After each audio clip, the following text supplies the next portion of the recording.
రామం నిశాచర వినాశకరం నమామి. ఉద్యోగం వానరేంద్రాణం ప్లవనం సాగరస్య చ వ్యర్థం వీక్ష్య అనిలసుతాశ్చింతాం పునరుపాగమత్ అవతీర్య విమానాచ్చ హనుమాన్ మారుతాత్మజః చింతాం ఉపజగామాథ శోకోపహత చేతసః. ఇంత విశాలమైనటువంటి సముద్ర దాటి వచ్చినటువంటి ప్రయత్నం అంతా వృధా అయిపోయిందే, సీతమ్మ జాడ కనుక్కోలేకపోతున్నానే అనేటువంటి విచారంతో తన 12వ సర్గం పూర్తి చేస్తున్నాడు సుందరకాండలో వాల్మీకి మహర్షి. ఇప్పుడు 13వ సర్గలో ప్రవేశిస్తూ విమానాత్తు సుసంక్రమ్య ప్రాకారం హరియూథపః హనుమాన్ వేగవానాసి యథా విద్యుద్ధనాంతరే. ఆ పుష్పక విమానం నుంచి లేదా పుష్పక విమానంతో సమానమైనటువంటి సౌందర్యం గల ఆ రావణాసుని యొక్క భవనము నుంచి 2 మేఘాల మధ్య మెరుపు ఏ విధంగా ఉంటుందో హనుమంతుని యొక్క ఆకారము ఆ విధంగా కనపడిందట.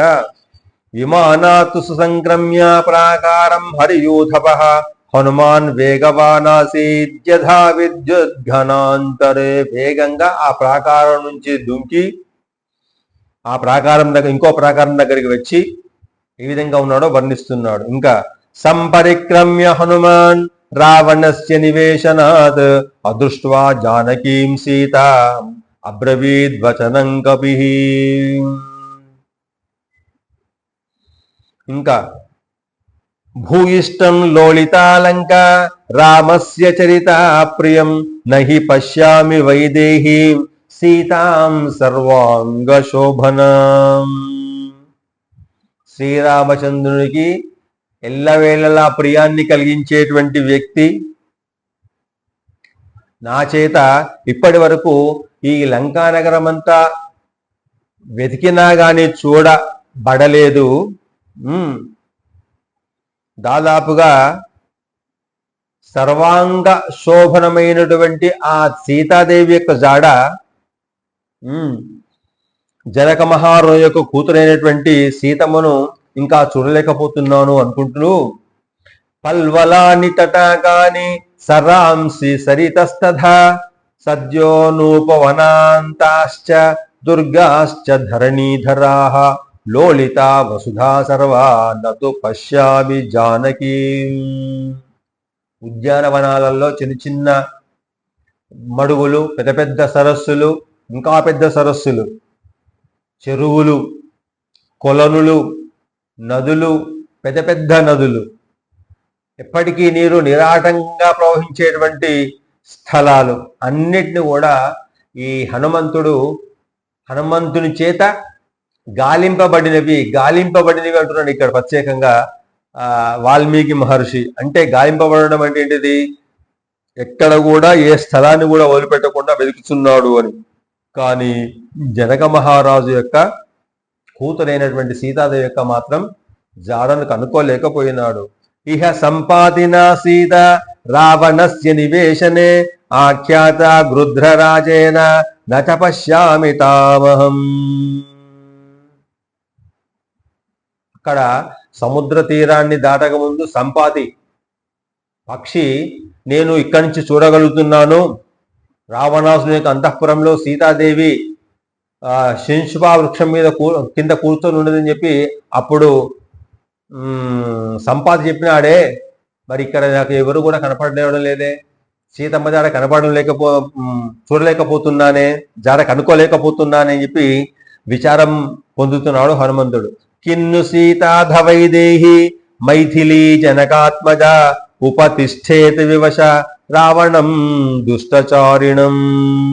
బహుశా మళ్ళీ సందేహం వస్తుంది హనుమంతునికి. ఏమని? విదేహ అని ఇక్కడ అమ్మవారిని సంబోధిస్తున్నాడు. అంటే విదేహ రాజపుత్రి అయినటువంటి ఆ సీతాదేవిని, మిథిలా నగరానికి చెందినటువంటి ఆ సీతాదేవిని అయోనిజ, ఈమె జనక మహారాజుకు ఏ విధంగా లభించింది? జనకరాజు యొక్క భార్య గర్భంలో నుంచి పుట్టలేమే. తాను ఒక మహాయజ్ఞం తలపెట్టి ఆ యజ్ఞ భూమిని దున్నుతూ ఉండంగా ఆ నాగలి సాలుకు ఒక పెట్టె లభిస్తే ఆ పెట్టెను తెరిచి చూస్తే అందులో చిరునవ్వుతూ ఉన్నటువంటి భార్య కనపడింది.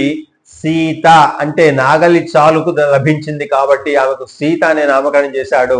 అటువంటి ఆ జానకి, ఆ సీత, ఆ అయోనిజ సీతమ్మ ఈ దుష్టచార్య యొక్క ఆ రావాసన యొక్క భయానికి వివశురాలైపోయి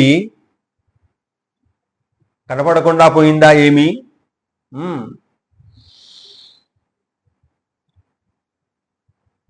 ఇంకా క్షిప్రముత్పతతో మన్యే సీతామాదాయ రక్షసః బిభ్యతో రామబాణానాం అంతరాపతితా భవేత్. బహుశా రావణాసురుడు రాముని యొక్క బాణానికి భయపడి, అంటే రావణాసురుడు దొంగతనంగా తీసుకొచ్చాడు కదా, రాముడు లేనటువంటి, లక్ష్మణుడు లేనటువంటి సమయంలో మారువేషంలో వెళ్ళి భవతి భిక్షాందేహి అని చెప్పి ముందరికి వెళ్ళి ఆమెను ఆ ఆశ్రమం నుంచి బయటకు తీసుకువచ్చి దొంగతనంగా అపహరించుకొని తీసుకొస్తున్నాడు. కాబట్టి ఒకవేళ తనను రాముడు చూస్తే తన రాము యొక్క బాణానికి తాను బలైపోతానటువంటి ఆ భయంతో పరిగెత్తుకుంటూ వస్తూ ఉంటే ఆకాశ మార్గంలో బహుశా ఈ సీతాదేవి సముద్రంలో పడిపోయి ఉండొచ్చేమో ఆ సందేహము కలిగిందట. క్షిప్రం ఉత్పతతో మన్యే సీతామాదాయ రక్షసః బిభ్యతో రామ బాణానాం అంతరా పతితా భవేత్. ఇక్కడ పడిపోయిందేమో సముద్రం మధ్యలో అనుకుంటున్నాడు హనుమంతుడు. ఇంకా అథవా హ్రియమాణాయాః పతి సిద్ధ నిషేవితే మన్యే పతితమార్యాయ హృదయం ప్రేక్ష్య సాగరం. లేదా రావణాసురుని చేత అపహరింపబడినటువంటి ఈ సీతాదేవి ఆకాశ మార్గంలో ప్రయాణిస్తూ ఉంటే ఈ విశాలమైనటువంటి సముద్రాన్ని చూసి భయ విహ్వలురాలై, భయానికి లోనై బహుశా ఆ రావణాసురుని యొక్క చేతిలోంచి జారిపడి సముద్రంలో పడిపోయిందేమో. అందుకోసమే నాకు ఇంత పెద్ద మహానగరంలో ఇంతసేపు వెతికినా కానీ నాకు కనపడకపోవడం కారణం ఏంటిది? బహుశా అదే కావచ్చు అనుకుంటున్నాడు హనుమంతుడు. ఇంకా రావణస్యోరు వేగేన భుజాభ్యాం పీడితేన చ తయా మన్యే విశాలాక్ష్య త్యక్తం జీవితం ఆర్యయా. ఇంకొక మళ్ళీ ఆలోచన చేస్తున్నాడు హనుమంతుడు. బహుశా రావణాసురుడు ఈ సీతాదేవిని తన భుజం పైన, భుజాలలో, చేతుల్లో ఇరికించుకొని తీసుకురావడం వల్ల తన యొక్క శీలాన్ని కాపాడుకునేటువంటి ప్రయత్నంలో భాగంగా పెనుగులాడి బహుశా ఆ రావణాసుని యొక్క చేతిలోంచి జారిపడి సముద్రంలో పడి మరణించిందేమో అనేటువంటి మరొక సందేహం. రకరకాలైన సందేహాలు వస్తున్నాయి హనుమంతుడికి సీత జాడ అక్కడ కనపడకపోవడం వల్ల. ఉపర్యుపరివా నూనం సాగరం క్రమతస్తదా వివేష్టమానా పతిత సముద్రే జనకాత్మజ. ఆ సముద్రాన్ని చూసి భయపడి రావణాసురుని చేత పెనుగులాడబడి చెప్తున్నాడు. ఉపర్యుపరివానూనం సాగరం క్రమతస్తదా వివేష్టమాన పతిత సముద్రే జనకాత్మజ. వివేష్టమాన అంటే ఆ రావణాసురునికి ఈమెకు మధ్య జరిగినటువంటి ఏది ఘర్షణ అంటే పెనుగులాట. ఆ పెనుగులాటలో బహుశా రావణాసుని చేతిలోంచి జారిపడి సముద్రంలో పడిపోయి మరణించిందేమో. అహో క్షుద్రేణ వానేన రక్షంతి శీలమాత్మనః అబంధుర్భక్షిత సీత రావణేన తపస్విని. అయ్యో అంటున్నాడు. అహో క్షుద్రేణ వానేన, ఈ దీనురాలైనటువంటి సీతమ్మ తన శీలాన్ని రక్షించుకోవడం కోసం ఈ నీచుడైనటువంటి రావణాసురుని యొక్క చేతి నుంచి బహుశా భక్షింపబడిద్దేమో. రావణాసురుడు చంపేశాడేమో. ఇంకా అథవా రాక్షసేంద్రస్య పత్నీభిరసితే క్షణ అదుష్ట దుష్ట భావాభిః భక్షిత సా భవిష్యతి. బహుశా ఇది కూడా జరిగి ఉండొచ్చు. ఇంకో కారణం, ఇంకో ఆలోచన చేస్తున్నాడు. ఏమని? దుష్టురాలు కాదు, అసితేక్షణ అంటే అందమైనటువంటి రెప్పపాటు గల ఈ సీతమ్మ భావము అటువంటి అది కలది కాబట్టి ఈ రావాసుని యొక్క భార్యల చేత బహుశా ఈ అందమైనటువంటి స్త్రీని తింటే బాగుంటుందేమో అని చెప్పి ఆ రావణాసుని భార్యలందరూ కూడా ఈమెను వండుకొని తిన్నారేమో అనేటువంటి ఒక ఆలోచన కూడా వచ్చిందట. అథవా రాక్షసేంద్రస్య పత్నీభిరసితేక్షణ, అంత అందంగా ఉంది ఈమె యొక్క ఆహార్యము అభినివేశం కాబట్టి ఈమెను వండుకొని తిందాము, బాగా రుచికరంగా ఉంటుంది అనేటువంటి భావంతో వాళ్ళంతా కూడా వండుకొని తిన్నారేమో అనుకుంటున్నాడు. అదుష్ట దుష్ట భావాభిః భక్షిత సా భవిష్యతి, బహుశా ఇది కూడా జరిగి ఉండవచ్చు. సంపూర్ణ చంద ప్రతిమం పద్మపత్ర నిభేక్షణం రామస్య ధ్యాయతి వక్త్రం పంచత్వం కృపణాగత. ఇక్కడ వాల్మీకి మహర్షి సీతాదేవి యొక్క అందాన్ని ప్రతి శ్లోకంలో కూడా వర్ణిస్తూ ఉన్నాడు. ఇక్కడ ఏమంటున్నాడు? అసితే క్షణ సంపూర్ణ చంద్రబింబ ప్రతిమం, చంద్రుని యొక్క బింబం ఏ విధంగా నిండుగా ఉండగా ఏమాత్రం మచ్చ లేకుండా శ్వేతవర్ణంలో దగదగలాడుతూ ఉంటుందో అంత అందమైనటువంటి ముఖం గల మహాపతివ్రత ఈ సీతాదేవి. అటువంటి అందమైన నేత్ర ఆనందం కలిగించేటువంటి ఆ సీతాదేవి రామచంద్రుని యొక్క నామాన్ని, రామచంద్రుని యొక్క స్వరూపాన్ని నిరంతరం ధ్యానిస్తూ ఉండేటువంటి స్త్రీమూర్తి. క్షణం కూడా వదిలిపెట్టకుండా రామ రామ రామ అనేటువంటి నామంతోనే అతని యొక్క రూప సౌందర్యాన్నే అనుభవించేటువంటి ఆ సాధ్యమని బహుశా ఈ రావణాసురుని యొక్క బాధకు మరణించి ఉండవచ్చును అనుకుంటున్నాడు. హా రామలక్ష్మణేత్యేవం హా అయోధ్యే చేతి మైథిలి విలప్య బహువైదేహి న్యస్త దేహా భవిష్యతి. హా రామ, హా లక్ష్మణ అని పూర్వం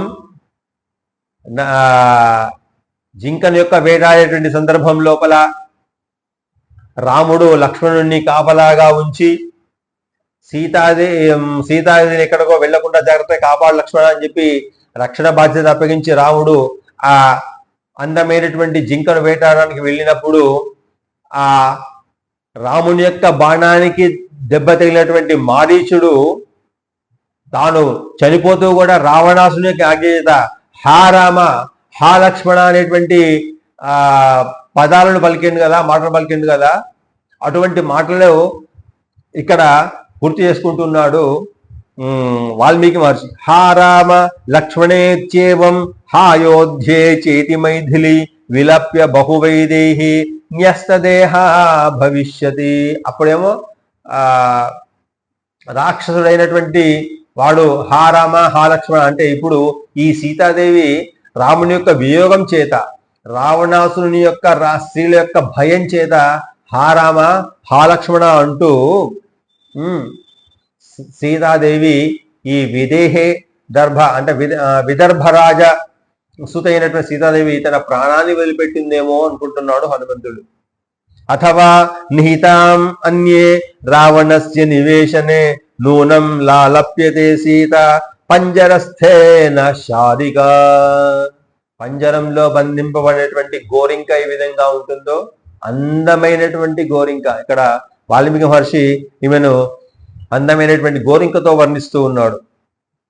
ఆ భూగృహములందో, రావణాసుని యొక్క భూగృహాలలో, చీకటి గృహాలలో సీతమ్మ ఎక్కడ బంధింపబడిందో ఏమో, చీకటి గదిలో పంజరంలో బంధించబడినటువంటి గోరువంకలాగా అనుకుంటున్నాడు హనుమంతుడు. అథవా నిహితాం అన్యే రావణస్య నివేశనే నూనం లాలప్యతే సీత పంజరస్థేన శారిక. శారిక అంటే గౌరింక. జనకస్య సుతా సీత రామపత్ని సుమధ్యమ కథముత్పల పత్రాక్షి రావణస్య వశం వ్రజేత్. మళ్ళీ వర్ణిస్తున్నాడు. కమల పత్రాక్షి అంటున్నాడు. కమలముల వంటి, పత్రముల వంటి కన్నుల సౌందర్యం కల సీతాదేవి ఆ జనకుని యొక్క కుమార్తె నాగేటి చాలు లభించినటువంటి ఆమె అయోనిజ మంచి దేహ సౌందర్యము కలది అయినటువంటి ఆ సీతమ్మ రావణునికి వశమవుతుందా తన ప్రాణం తీసుకోకుండా? సాధ్యం కానే కాదు. కాబట్టి తన ప్రాణాన్ని తీసుకోవడానికి కూడా సిద్ధమవుతుంది తప్ప రావణాసురునికి మాత్రం వశం కాదు అంటున్నాడు. ఇంకా వినష్టావా ప్రణష్టావా మృతావా జనకాత్మజ రామస్య ప్రియభార్యస్య నవ నివేదితుం క్షమం. మరి ఇటువంటి అందమైనటువంటి ఆహ్లాదకరమైనటువంటి రామునికి నిరంతరం సంతోషాన్ని కలిగించేటువంటి ఆ సీతాదేవి యొక్క జాడను నేను కనుగొనలేకపోయాను రాముడికి చెప్తే రాముడు బతకగలడా? ఇంకా సీత జాడ కనపడకపోయినా సీత బతుకుందేమంటే ఆశతో రాముడు బతికి ఉన్నాడు. సీత జాడ లేదు, కనపడలేదు, బహుశా వర్ణించిందేమంటే వార్త నేను రాముడికి అందజేస్తే రాముడు జీవించగలడా అనుకుంటున్నాడు. వినష్టావా ప్రణష్టావా మృతావా జనకాత్మజ రామస్య ప్రియభార్యస్య న నివేదయితుం క్షమం. నివేద్యమానే దోషస్యాదని నివేదనే కథం ను ఖలు కర్తవ్యం విషమం ప్రతిభాతి మే. విషమమైనటువంటి పరిస్థితి ఏర్పడింది హనుమంతుడికి. ఎటువంటి విషమైనటువంటి పరిస్థితి? దొరకలేదు అనేటువంటి సమాచారాన్ని రామునికి అందజేసిన అది భరించలేనటువంటి రాముడు మరణించడం తథ్యం. లేదు, నేను సీత దాడ కనుక్కోలేకపోయాను కాబట్టి ఏ ముఖం పెట్టుకొని నేను రాముని దగ్గరికి వెళ్తాను, కాబట్టి ఇక్కడే నేను ప్రయోగం చేసి మరణిస్తే హనుమంతుడు రాలేదు కాబట్టి సీత దాడ కనుక్కోబడలేదు కాబట్టి ఆ విధంగా కూడా రాముడు మరణించడానికి అవకాశం ఉంది అనుకుంటున్నాడు. నివేద్యమానే దోషస్యాత్ దోషస్వాద అనివేదనే కథం ను కలు కర్తవ్యం విషమం ప్రతిభాతిమే. ఏం చేయాలి అని చెప్పి అలవట్టుకున్నాడు కొద్దిసేపు హనుమంతుడు. ప్రయత్నం విడిచిపెట్టడం లేదు, కానీ ఆందోళన చెందుతున్నాడు. ఏం చేయాలి? ఇంత వెతికినా కానీ దొరకడం లేదు. దొరకలేని సమాచారం చెప్పితే ఒక రకమైనటువంటి అనర్థము, ఇక్కడే ఉంటే దొరకలేనటువంటి ముఖం చూపెట్టుకోలేటువంటి ముఖంతో ఇక్కడే ఉంటే అది కూడా ఒక అనర్థమే. ఏం చేయాలి చెప్పి అనుకుంటున్నాడు. అస్మిన్నేవం గతే కార్యే ప్రాప్త కాలం క్షమంచ కిం భవేదితి మతం భూయో హనుమాన్ ప్రవిచారయత్. ఈ విషమతమైనటువంటి ఎటువంటి నిర్ణయం తీసుకోవడానికి వీలు లేనటువంటి స్థితిలో ఉన్నాడు హనుమంతుడు. మరి చేస్తున్నటువంటి పని సమర్థనీయమేమా కాదా, అదొక విషమమైనటువంటిది అని రకరకాలుగా ఆలోచిస్తున్నాడట హనుమంతుడు. అస్మిన్నేవంగతే కార్యే ప్రాప్త కాలం క్షమంచగిం భవేదితి మతం భూయో హనుమాన్ ప్రవిచారయన్. మళ్ళీ ఆలోచిస్తున్నాడట. యది సీతాం అదుష్ట్వాహం వానరేంద్ర పురీమితః గమిష్యామి తతః కోమే పురుషార్థో భవిష్యతి. కాబట్టి పురుషార్థం సాధించినటువంటి, పురుషార్థం అంటే ఏంటిది? ప్రతి మనిషి తాను ఏదైతే అనుకుంటాడో అది సాధించకుండా ఉంటే వ్యర్థుడు, పురుషార్థాన్ని సాధించిన వాడు కాదు. మనకు మానవ జీవితంలో చతుర్విధ పురుషార్థాలు ఉంటాయి. మనిషి జన్మ పుట్టింది మొదలు మరణించే వరకు సాధించాల్సినటువంటి 4: ధర్మ, అర్థ, కామ, మోక్ష చతుర్విధ ఫల పురుషాలు అంటారు. మానవ జన్మకు అవసరమైనటువంటి లేదా మానవ జన్మను సార్థకం చేసుకోవడానికి మనిషి ఈ 4 పురుషార్థాలను సాధించాలి. ఈ సాధించకపోతే మనిషి జన్మ వ్యర్థం, జంతువుతో సమానం. ఎందుకంటే ప్రతి ప్రాణికి ఆకలి, దప్పులు, కామము, సంతానేచ్ఛ ఇవన్నీ ఉంటాయి, మనిషికి ఉంటాయి. వాటికి మనకు తేడా లేదు. కాబట్టి జంతువునాం నరజన్మ దుర్లభం అన్నటువంటి శంకరాచార్యుని యొక్క మాట ఏదైతే నిజమో దాన్ని నిజం చేయాలి అంటే, సత్యం కావాలి అంటే, వేదవచనాన్ని నిలకడ చేయాలంటే పురుషార్థాన్ని సాధించాలి. అంటే ధర్మ మార్గంలో నడవాలి. అది మొదటి పురుషార్థం. అంటే తనకు నియమింపబడినటువంటి విధులు ఏవైతే ఉన్నాయో, బాధ్యతలు ఏవైతే ఉన్నాయో, బాధ్యతలు లేకుండా హక్కులు లేవు. సాధారణంగా చాలామంది వాళ్ళ రేపు నాకు ఇది హక్కు ఉంది, నాకు అది హక్కు ఉంది, నేను అనుభవించాలి, దాన్ని పొందాలి అనేటువంటి దాన్ని పోయినే దృష్టి పెడతారు తప్ప తన యొక్క ధర్మం ఏంటిది అనేటువంటి విషయాన్ని చాలా తక్కువ మంది ఆలోచిస్తారు.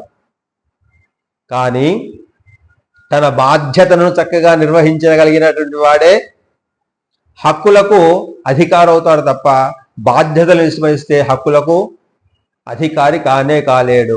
అందులో మొదటిది ఏంటిది అంటే ధర్మం. అదే మొదటి మెట్టు. మనిషి యొక్క జీవిత పరమార్థం ఏంటిది అంటే ధర్మాన్ని ఆచరించాలి. విద్యార్థిగా, కొడుకుగా, తండ్రిగా, ఉపాధ్యాయుడిగా, ఉద్యోగిగా రకరకాల బాధ్యతలు ఏవైతే ఉన్నాయో అవి శాస్త్రం ఏదైతే చెప్పిందో ఆ విధమైనటువంటి ఆచరణ చేస్తూ నిస్వార్థంగా చేస్తే దాన్ని ధర్మాచరణ అంటారు. అది మొదటి పురుషార్థం.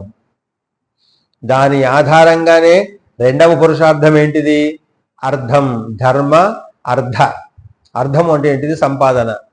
ఆ సంపాదన కీర్తి కావచ్చు, ఆ సంపాదన పుణ్యం కావచ్చు, ఆ సంపాదన పాపం కావచ్చు, ఆ సంపాదన ఇంకేదైనా కావచ్చు. ఏదైనా కానీ పాపమైతే అది అధర్మం అంటామో, చేయకూడదు అంటాం. చేయాల్సిన పని ఏదైతే ఉందో, సంపాదన ఏదైతే ఉందో, ధనం ఏదైతే ఉందో, సంతానం ఏదైతే ఉందో, ఇళ్ళు ఏదైతే ఉందో, భూములు ఏవైతుందో, ఇవన్నీ కూడా అర్థానికి సంబంధించినవి ఏవైతే ఉన్నాయో అవన్నీ కూడా ధర్మ మార్గంలోనే. మొదటి మెట్టు ధర్మం అన్నారు. అందుకోసమే 4 మెట్లలో మొదటి మెట్టు ధర్మం.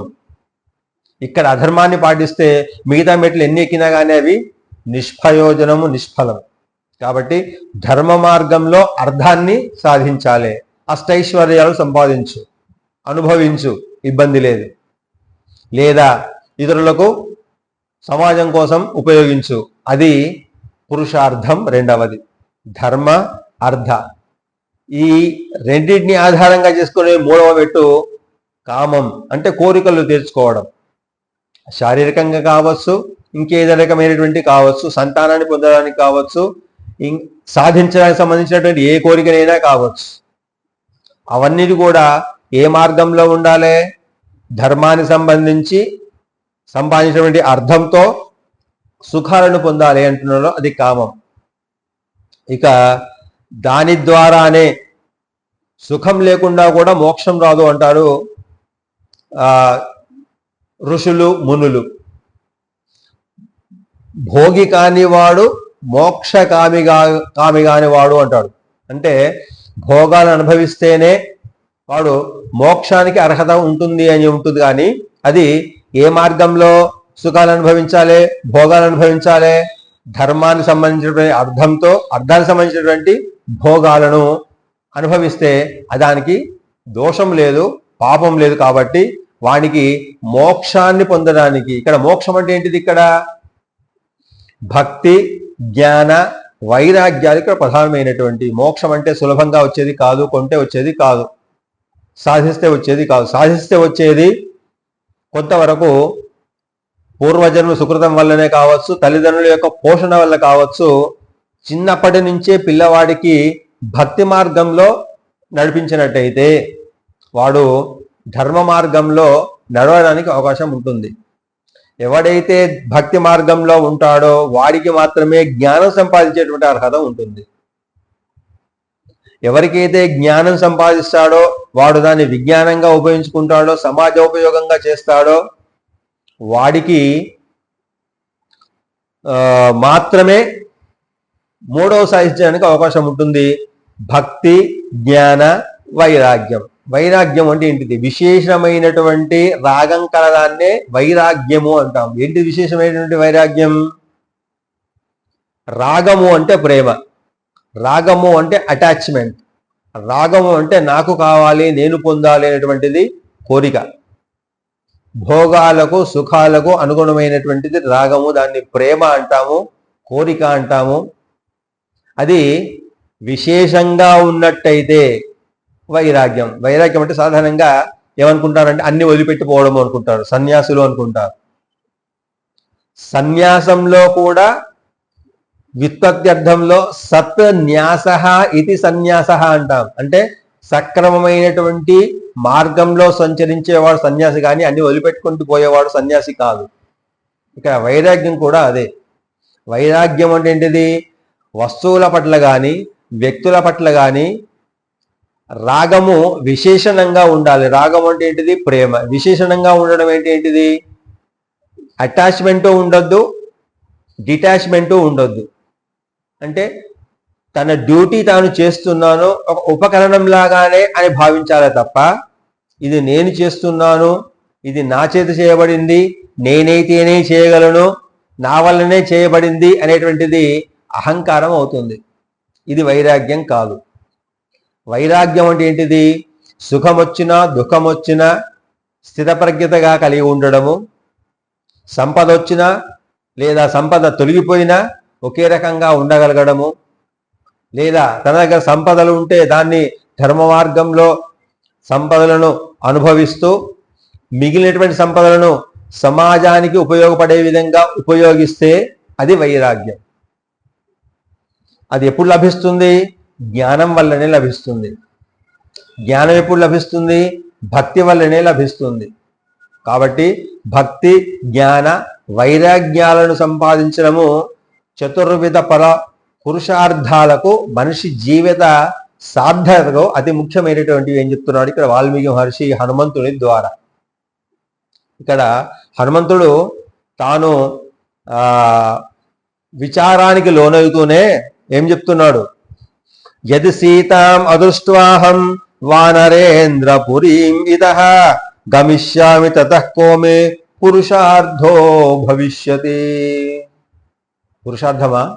నేను ఏం చేయకుండా, ఏం సాధించకుండా, సీత జాడ తెలుసుకోకుండా వేయడం అది గొప్పతనమా? కాదు కదా.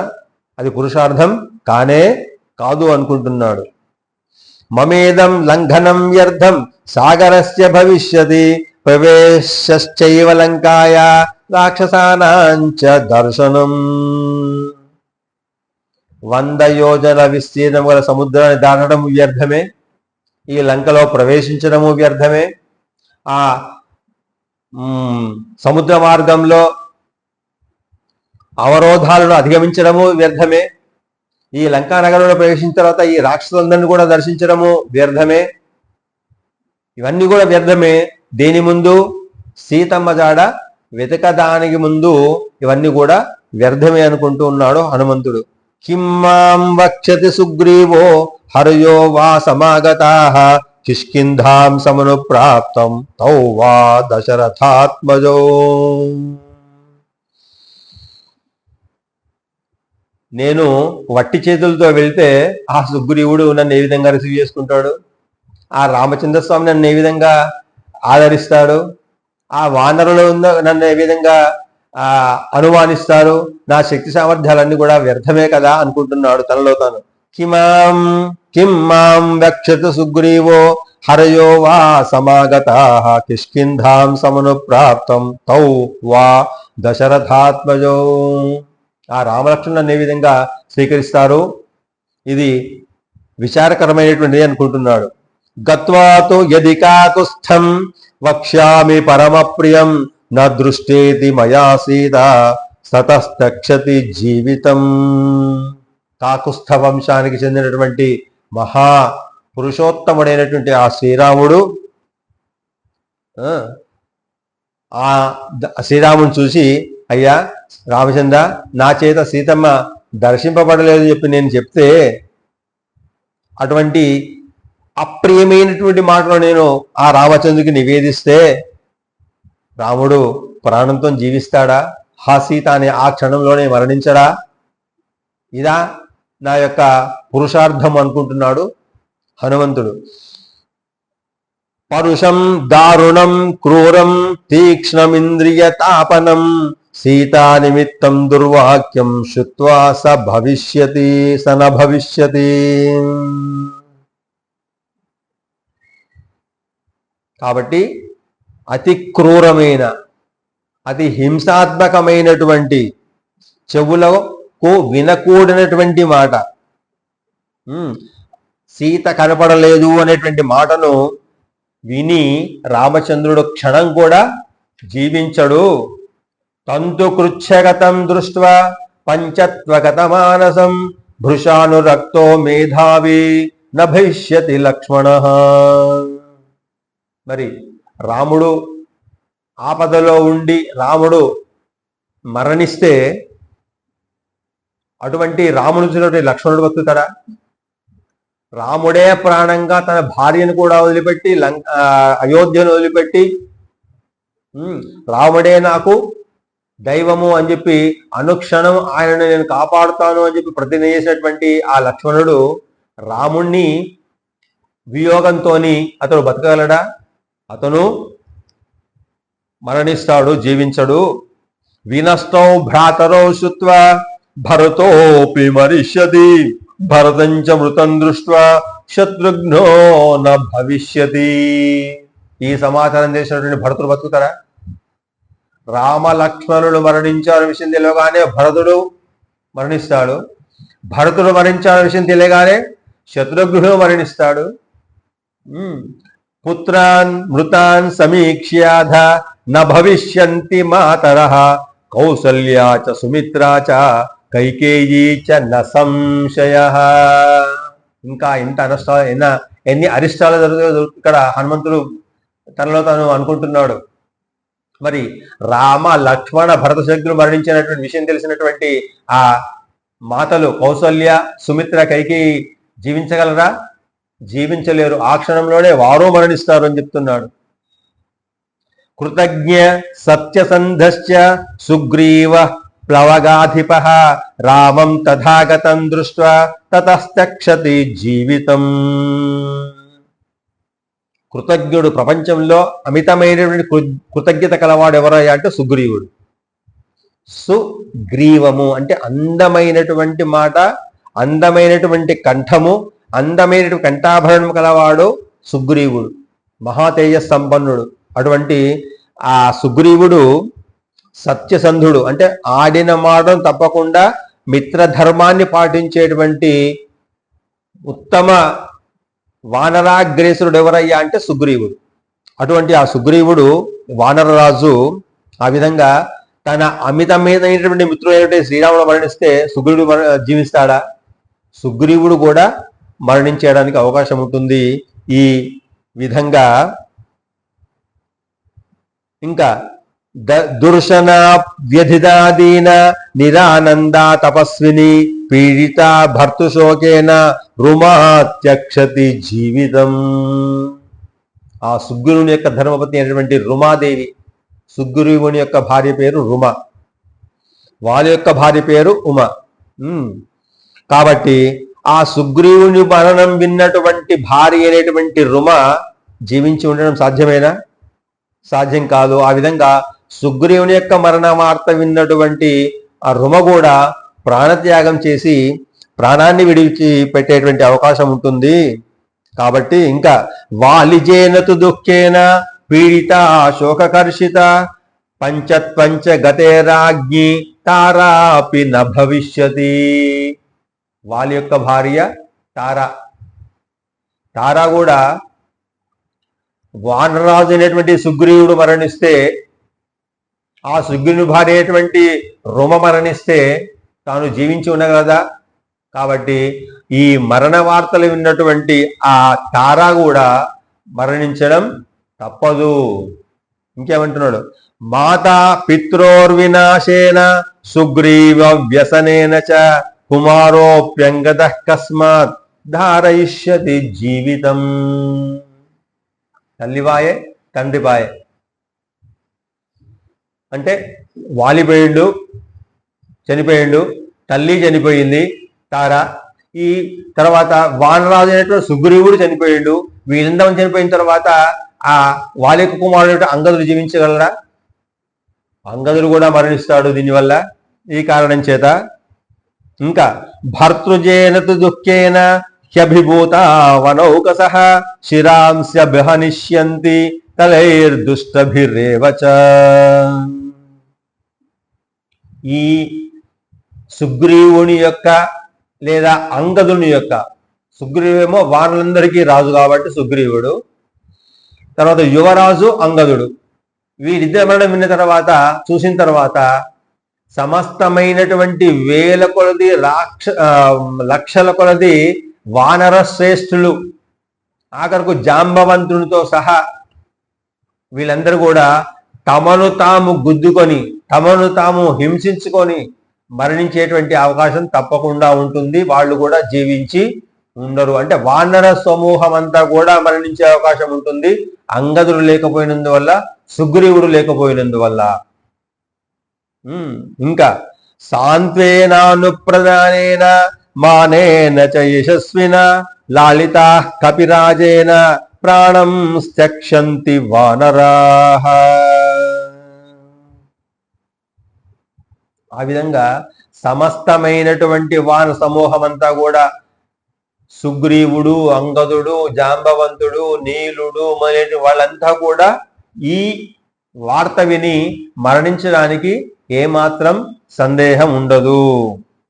నవనేషు నశైలేషు న వినిరోధిషు వా పునః క్రీడావను భవిష్యంతి సమేత్య కపికుంజరాః.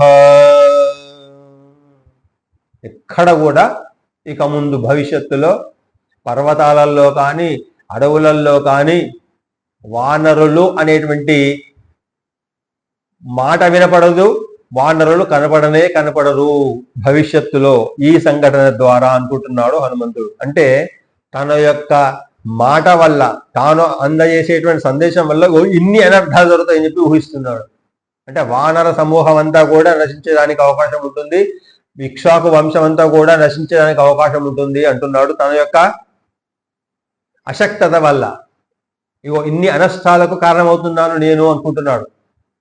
భవిష్యత్తులో జరుగుతుంది, నేను విఫలున్నైతే, నా ప్రయత్నం సఫలీకృతం కాకపోతే అనుకుంటున్నాడు హనుమంతుడు. సపుత్రధారా సామాత్య భర్తు వ్యసన పీడిత శైలాగ్రేభ్య పతిష్యంతి సమేత్య విషమేషు చ. సమస్తమైనటువంటి వానరులందరూ కూడా, వారి భార్యలందరూ కూడా పెద్ద పెద్ద పర్వతంలో మీద ఎక్కి దుంకి ఆత్మహత్య చేసుకొని మరణించేటువంటి ప్రమాదం ఉంది దీనివల్ల అనుకుంటున్నాడు. విషముద్బంధనం వాపి ప్రవేశ జ్వలనస్య చ ఉపవాస మధోశస్త్రం ప్రచరిష్యంతి వానరాః. ఇక కొంత వానరులు ఒకవేళ మిగిలితే కొంతమంది విషం తాగి గాని, ఉరిపోసుకొని గాని, లేదా అగ్నిలో ప్రవేశించి గాని, లేదా ఉపవాసం ఉండి, లేదా ఆయుధాలతో తమను తాము చంపుకునేటువంటి ప్రయత్నం చేస్తారు తప్ప సుగ్రీవుడు లేడు, అంగదుడు లేడు అనేటువంటి వార్త తెలిస్తే వాళ్ళు జీవించి ఉండడం సాధ్యం కాదు అనుకుంటున్నాడు హనుమంతుడు తన మనస్సులో విచారంగా. ఘోర మారోదనం మన్యే గతే మయి భవిష్యతి ఇక్ష్వాకు కుల నాశశ్చైవ వనౌకసాం. అట్లా నేను సీతజాడ కనుకొనలేకపోయినా అన్నటువంటి విషయం తెలిస్తే అటు ఇక్ష్వాకు వంశం అంతా నాశనం అయిపోతుంది, ఇటు వానర వంశం అంతా కూడా నాశనం అయిపోతుంది నా యొక్క ఫెయిల్యూర్ వల్ల, నా యొక్క విఫలత్వం వల్ల అనుకుంటున్నాడు హనుమంతుడు. సోహం నైవ గమిష్యామి, ఇంకా కిష్కింధాం నగరీమితః నచ చక్ష్యామ్యహం ద్రష్టం సుగ్రీవం మైథిలీం వినా. సీతాదేవి యొక్క అడ్రస్ జాడను లేకుండా నేను వెళ్ళినట్టయితే వెళ్ళను, కిష్కింధ నగరానికి వెళ్ళను. కాబట్టి ఒకవేళ వెళ్ళినట్టయితే ఈ ఉపద్రవాలన్నీ వస్తాయి కాబట్టి నేను వెళ్ళను, ఇక్కడే నేను ఉంటాను, ఏ ఆకులో అలుగులో తినుకుంటూ ఇక్కడే నా ప్రాణాన్ని విడిచిపెట్టే ప్రయత్నం చేస్తాను అనుకుంటాడ. మయ్యగచ్చతి చేహస్థే ధర్మాత్మవరో మహారథౌ అశయాతౌ పరిధరిష్యేతే వానరాశ్చ మనస్వినః. కాబట్టి నేను ఇక్కడి నుంచి వెళ్లకుండా ఉంటే వాళ్ళు కొంతవరకు జీవించి ఉండవచ్చు. కాలం నాకు ఇచ్చినటువంటి కాలం ఎంత, ఆ కాలం లోపల నేను అక్కడ వెళ్ళకపోతే కాబట్టి వాళ్ళు జీవించి ఉండడానికి అవకాశం ఉంటుంది. నేను వెళ్ళినట్టయితే ఆ అవకాశం కూడా ఉండదు. మయ్యగచ్చతి చేహస్తే ధర్మాత్మనో మహారథో, అంటే మహారథం అంటే రామలక్ష్మణులు అనేటువంటి ఆ మహారథులు. అంటే ఇక్కడ ఒక విశేషం చెప్పాలి. మహారథులు అంటే సైన్యం లోపల ఉండేటువంటి ఒక సేనా నాయకుడిని మహారథి అంటాం. ఆ మహారథులు ఒక్కడు 10,000 మంది ధనుర్బాణాల చేత వాళ్ళు ఒక వ్యక్తి మీద యుద్ధం చేస్తే తానొక్కడే తన యొక్క ధనుర్బాణ విద్య చేత 10,000 మందిని కూడా నిగ్రహించగలిగి, కంట్రోల్ చేయగలిగి, వాళ్ళని సంహరించగలిగేటువంటి శక్తి సామర్థ్యాలు ఉన్న వాళ్ళను మహారథులు అంటారు. అటువంటి శక్తి సామర్థ్యాలు ఉన్నటువంటి వాళ్ళు ఎవరు? ఈ రామలక్ష్మణుడు మహారథౌ. మయ్యగచ్చతి చేహస్తే ధర్మాత్మానో మహారథౌ అశయాతో ధరిష్యేతే వానరాశ్చ మనస్వినః. కాబట్టి నేను ఇక్కడనే ఉన్నట్టయితే వాళ్ళు బతికి ఉంటారు, వానరులు బతికి ఉంటారు, ఇక్ష్వాకు వంశం అంతా నిలబడి ఉంటుంది, వానర వంశం అంతా నిలబడి ఉంటుంది. కాబట్టి నేను ఇక్కడే ఉంటాను, ఇక్కడే ప్రాణత్యాగం చేస్తాను అనుకుంటున్నాడు. ఇంకా హస్తదానో ముఖాదానో నేతో వృక్షమూలిక వానప్రస్థో భవిష్యామి హ్యదృష్ట్వా జనకాత్మజం. ఏదో చేతికి ఏది దొరికితే తింటా, దొరకకపోతే తినను, తినకపోతే ప్రాణం పోతుంది, పోను కాక ఇక్కడే ఉంటాను. కానీ ఈ ముఖం పెట్టుకొని నేను రాముడి దగ్గరికి వెళ్ళను అంటున్నాడు. సాగరానూపజేదేశే బహుమూల ఫలోదకే చితాం కృత్వా ప్రవేశ్యామి సమిద్ధమరణీ సుతం. బాగా నీళ్లున్నటువంటి సముద్రంలో దుంకి మరణిస్తాను కానీ, లేదా చితిపేల్చుకొని దాంట్లో అగ్ని పెట్టి ఆ దాంట్లో ప్రవేశించి మరణిస్తాను కానీ, లేదా బతికి ఉంటే ఏది దొరికితే అది తింటే బతుకుతాను, లేకపోతే మరణిస్తాను తప్ప ఈ విఫలమైనటువంటి ముఖం చేత నేను అక్కడికి వెళ్ళను అనుకుంటున్నాడు. ఇంకా ఉపవిష్టస్య వా సమ్యక్ గ్లింగినీం సాధయిష్యతః శరీరం భక్షయిష్యంతి వాయసా శ్వాపదాని చ. హనుమంతుడు ఆఖరికి అనుకున్నాడు, నేను ఆ విధంగా కూడా చనిపోకపోతే ఉపవాసం చేసి నేల మీద కూర్చుంటాను. ఆహారం లేకపోతే ఎన్ని రోజులు బతకగలుగుతాము? నెల, 2 నెలలు, 1 సంవత్సరం, 2 సంవత్సరాలు. తర్వాత శరీరం శుష్కించిపోతుంది, నశించిపోతుంది, ప్రాణం పోతుంది. నా శరీరాన్ని కాకులు, చిదపురుగులు ఏవైనా తినివేయబడనిగాక నేను మాత్రం ఇక్కడనే ఉంటాను తప్ప మళ్ళీ సముద్రం దాటి రాముడి దగ్గరికి వెళ్ళను, సుగ్రీవుని దగ్గరికి వెళ్ళను అనుకుంటున్నాడు. ఉపవిష్టస్య వామస్య గ్లింగినీం సాధయిష్యత. గ్లింగిని అంటే ఇక్కడ లింగము అంటే శరీరం. తన శరీరాన్ని ఆత్మహత్య అంటే ప్రాయోపవేశం ద్వారా ఆత్మహత్య చేసుకుంటాను తప్ప నా శరీరం కాకులకు, గద్దలకు, చిదల పురుగులకు, చీమలకు తిన్నా సరే కానీ నేను మాత్రం ఈ ముఖం పెట్టుకొని నేను తిరిగి వెళ్ళను అనుకుంటున్నాడు. ఇదం మహర్షిభిర్దుష్టం నిర్యాణమితి మే మతిః సమ్యగావహ ప్రవేక్ష్యామి నచేత్ పశ్యామి జానకీం. సీతను చూడకుండా, సీత దాడ తీసుకోకుండా వెళ్ళను. ఏ విధంగానైనా నీళ్లలో ప్రవేశించి కానీ, లేదా నిర్యాణ పద్ధతులు చాలా ఉన్నాయి, ప్రాయోపవేశ పద్ధతులు చాలా ఉన్నాయి, శాస్త్రంలో చెప్తాయి. దుర్యోధనుడు ప్రాయోపవేశం చేసే ప్రయత్నం చేస్తాడు నీళ్ళలో దాక్కొని, అయినా భీముడు బట్టి దాకొచ్చి తీసుకొచ్చి త్వరలో పగలగొట్టి సంహరిస్తాడు కురుక్షేత్రంలో.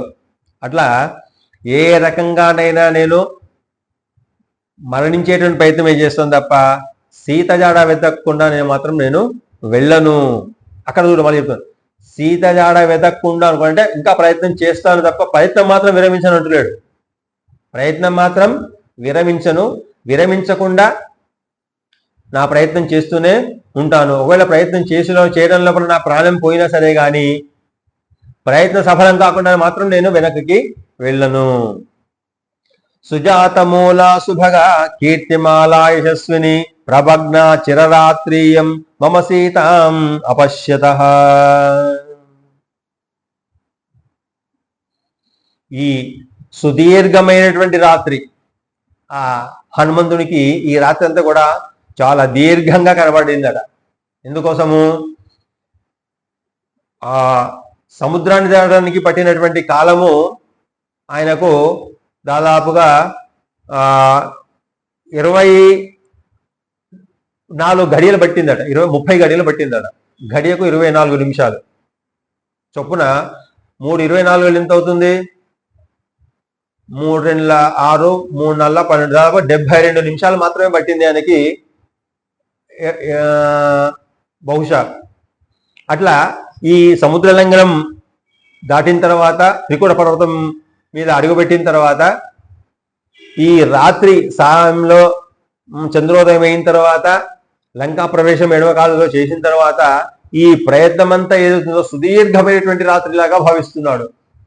ఇప్పటివరకు గడిచిన రాత్రులన్నీ కూడా నిద్రతో గడిచిపోయినేమో బహుశా, ఏ పని లేకుండడం వల్ల, నిద్ర వల్లనో. కానీ ఇక్కడ నిద్ర లేకుండా, విశ్రమించకుండా, సముద్రాన్ని దాటి రాత్రంతా కూడా వెతుకుతూనే ఉన్నాడు కాబట్టి నిద్రపోకుండా, విశ్రాంతి తీసుకోకుండా, ఈ రాత్రంతా కూడా వాల్మీకి మహర్షి దీర్ఘమైనటువంటి రాత్రి అంటున్నాడు. ఇంకా తాపసో వా భవిష్యామి నేతో వృక్షమూలిక నేత ప్రతిగమిష్యామి తాం అదృష్ట్వా అసితే క్షణం.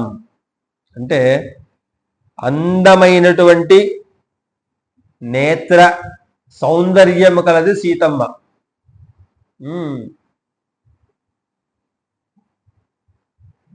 ఏమంటున్నాడు? తపస్సులాగా మునిలాగా ఆహారం తీసుకుండా ఏ చెట్టు కిందనో వృక్షం కిందనో ఉంటాను తప్ప నేను తిరిగి ఆయా కిష్కింధకు వెళ్ళను అంటున్నాడు. యదీతః ప్రతిగచ్ఛామి సీతా మనధిగమ్యతాం అంగద సైతే సర్వే వానరైర్న భవిష్యత్. ఎందుకంటే వినాశే బహవో దోష జీవన్ భద్రాణి పశ్యతి తస్మాత్ ప్రాణాన్ ధరిష్యామి ధ్రువో జీవిత సంగమః. మళ్ళీ తనంత తానే బుద్ధిమంతుడు కాబట్టి, విచక్షణ కలవాడు కాబట్టి, తాను తన వైఫల్యాన్ని గుర్తిస్తూనే ప్రాణత్యాగం చేయడానికి సిద్ధం పడ్డాడు. కానీ ఇక్కడ మళ్ళీ వెంటనే 47వ శ్లోకంలో జీవన్ భద్రాణి పశ్యతి అని తను చెప్పుకుంటున్నాడు. అంటే బతికియుండిన సుఖములు బడయవచ్చుగాక అనేటువంటి సందేశాన్ని మనకి ఇస్తున్నాడు. అంటే జీవితంలో ప్రతి మనిషికి కూడా అనుకున్నది ఏది కూడా అంత సులభంగా చేతికి అందదు, అనుభవించలేడు. కష్టాలతో, శ్రమతో, బాధలతో కూడుకున్నటువంటిదే జీవితం. అందులో కొంత భాగం సుఖం కావచ్చు, సంతోషం కావచ్చు. కానీ ఏదైనా కానీ కష్టము, సుఖము, పగలు, రాత్రి ఏవైతే ఉన్నాయో ఇవి రెండింటినీ సమానంగా చూడగలిగి సమానంగా అనుభవించగలిగితేనే అదే జీవితం. ఇక్కడ చెప్తున్నాడు చూడండి, వినాశే బహవో దోష జీవన్ భద్రాణి పశ్యతి తస్మాత్ ప్రాణాన్ ధరిష్యామి ధ్రువో జీవిత సంగమః. ధ్రువం తే రాజా వరుణో ధ్రువం దేవో బృహస్పతి. ధ్రువం అంటే ఏంటిది? ఇది నిశ్చయము. బతికి ఉండాల్సిందే, బతికి ఉంటాను, సాధిస్తాను అనేటువంటి దృఢ నిశ్చయానికి వచ్చిండు హనుమంతుడు. ఇప్పటి వరకు నైరాశ్యంలో ఉన్నాడు, బాధలో ఉన్నాడు, అన్వేషణ సఫలీకృతం కాదేమో అనేటువంటి ఒక సంశయంలో ఉన్నాడు. కానీ తనంతలో తానే మళ్ళీ అనుకుంటున్నాడు, వినాశే బహవో దోష. దోషాలు ఎన్ని రానిగాక, ఎన్ని ఆటంకాలు కానిగాక, జీవన్ భద్రాణి పశ్యతి. ఎదుర్కొని నిలిచిన వాడికి తప్పకుండా సుఖం లభిస్తుంది, తప్పకుండా విజయం లభిస్తుంది. జీవన్ భద్రాణి పశ్యతి. పశ్యతి అంటే చూడవచ్చును, పొందవచ్చును, అనుభవించవచ్చును. ఏంటిది? జీవన్ భద్రాణి, బతికి ఉంటేనే సుఖములు పొందవచ్చు. అందువలన ప్రాణాన్ని నేను విడిచిపెట్టను, నిలుపుకుంటాను అనేటువంటి నిశ్చయానికి వచ్చిండు హనుమంతుడు ఈ 47వ శ్లోకం ద్వారా. తస్మాత్ ప్రాణాన్ ధరిష్యామి ధ్రువో జీవిత సంగమః ఏవం బహువిధం దుఃఖం మనసా ధారయన్ముహు నాధ్యగచ్చత్తదా పారం శోకస్య కపికుంజరః ముహుర్ముహు.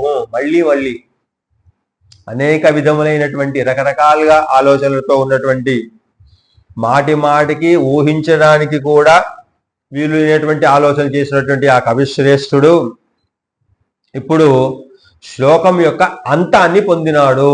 అంటే శోకం నుంచి బయటపడ్డాడు, దుఃఖం నుంచి బయటపడ్డాడు.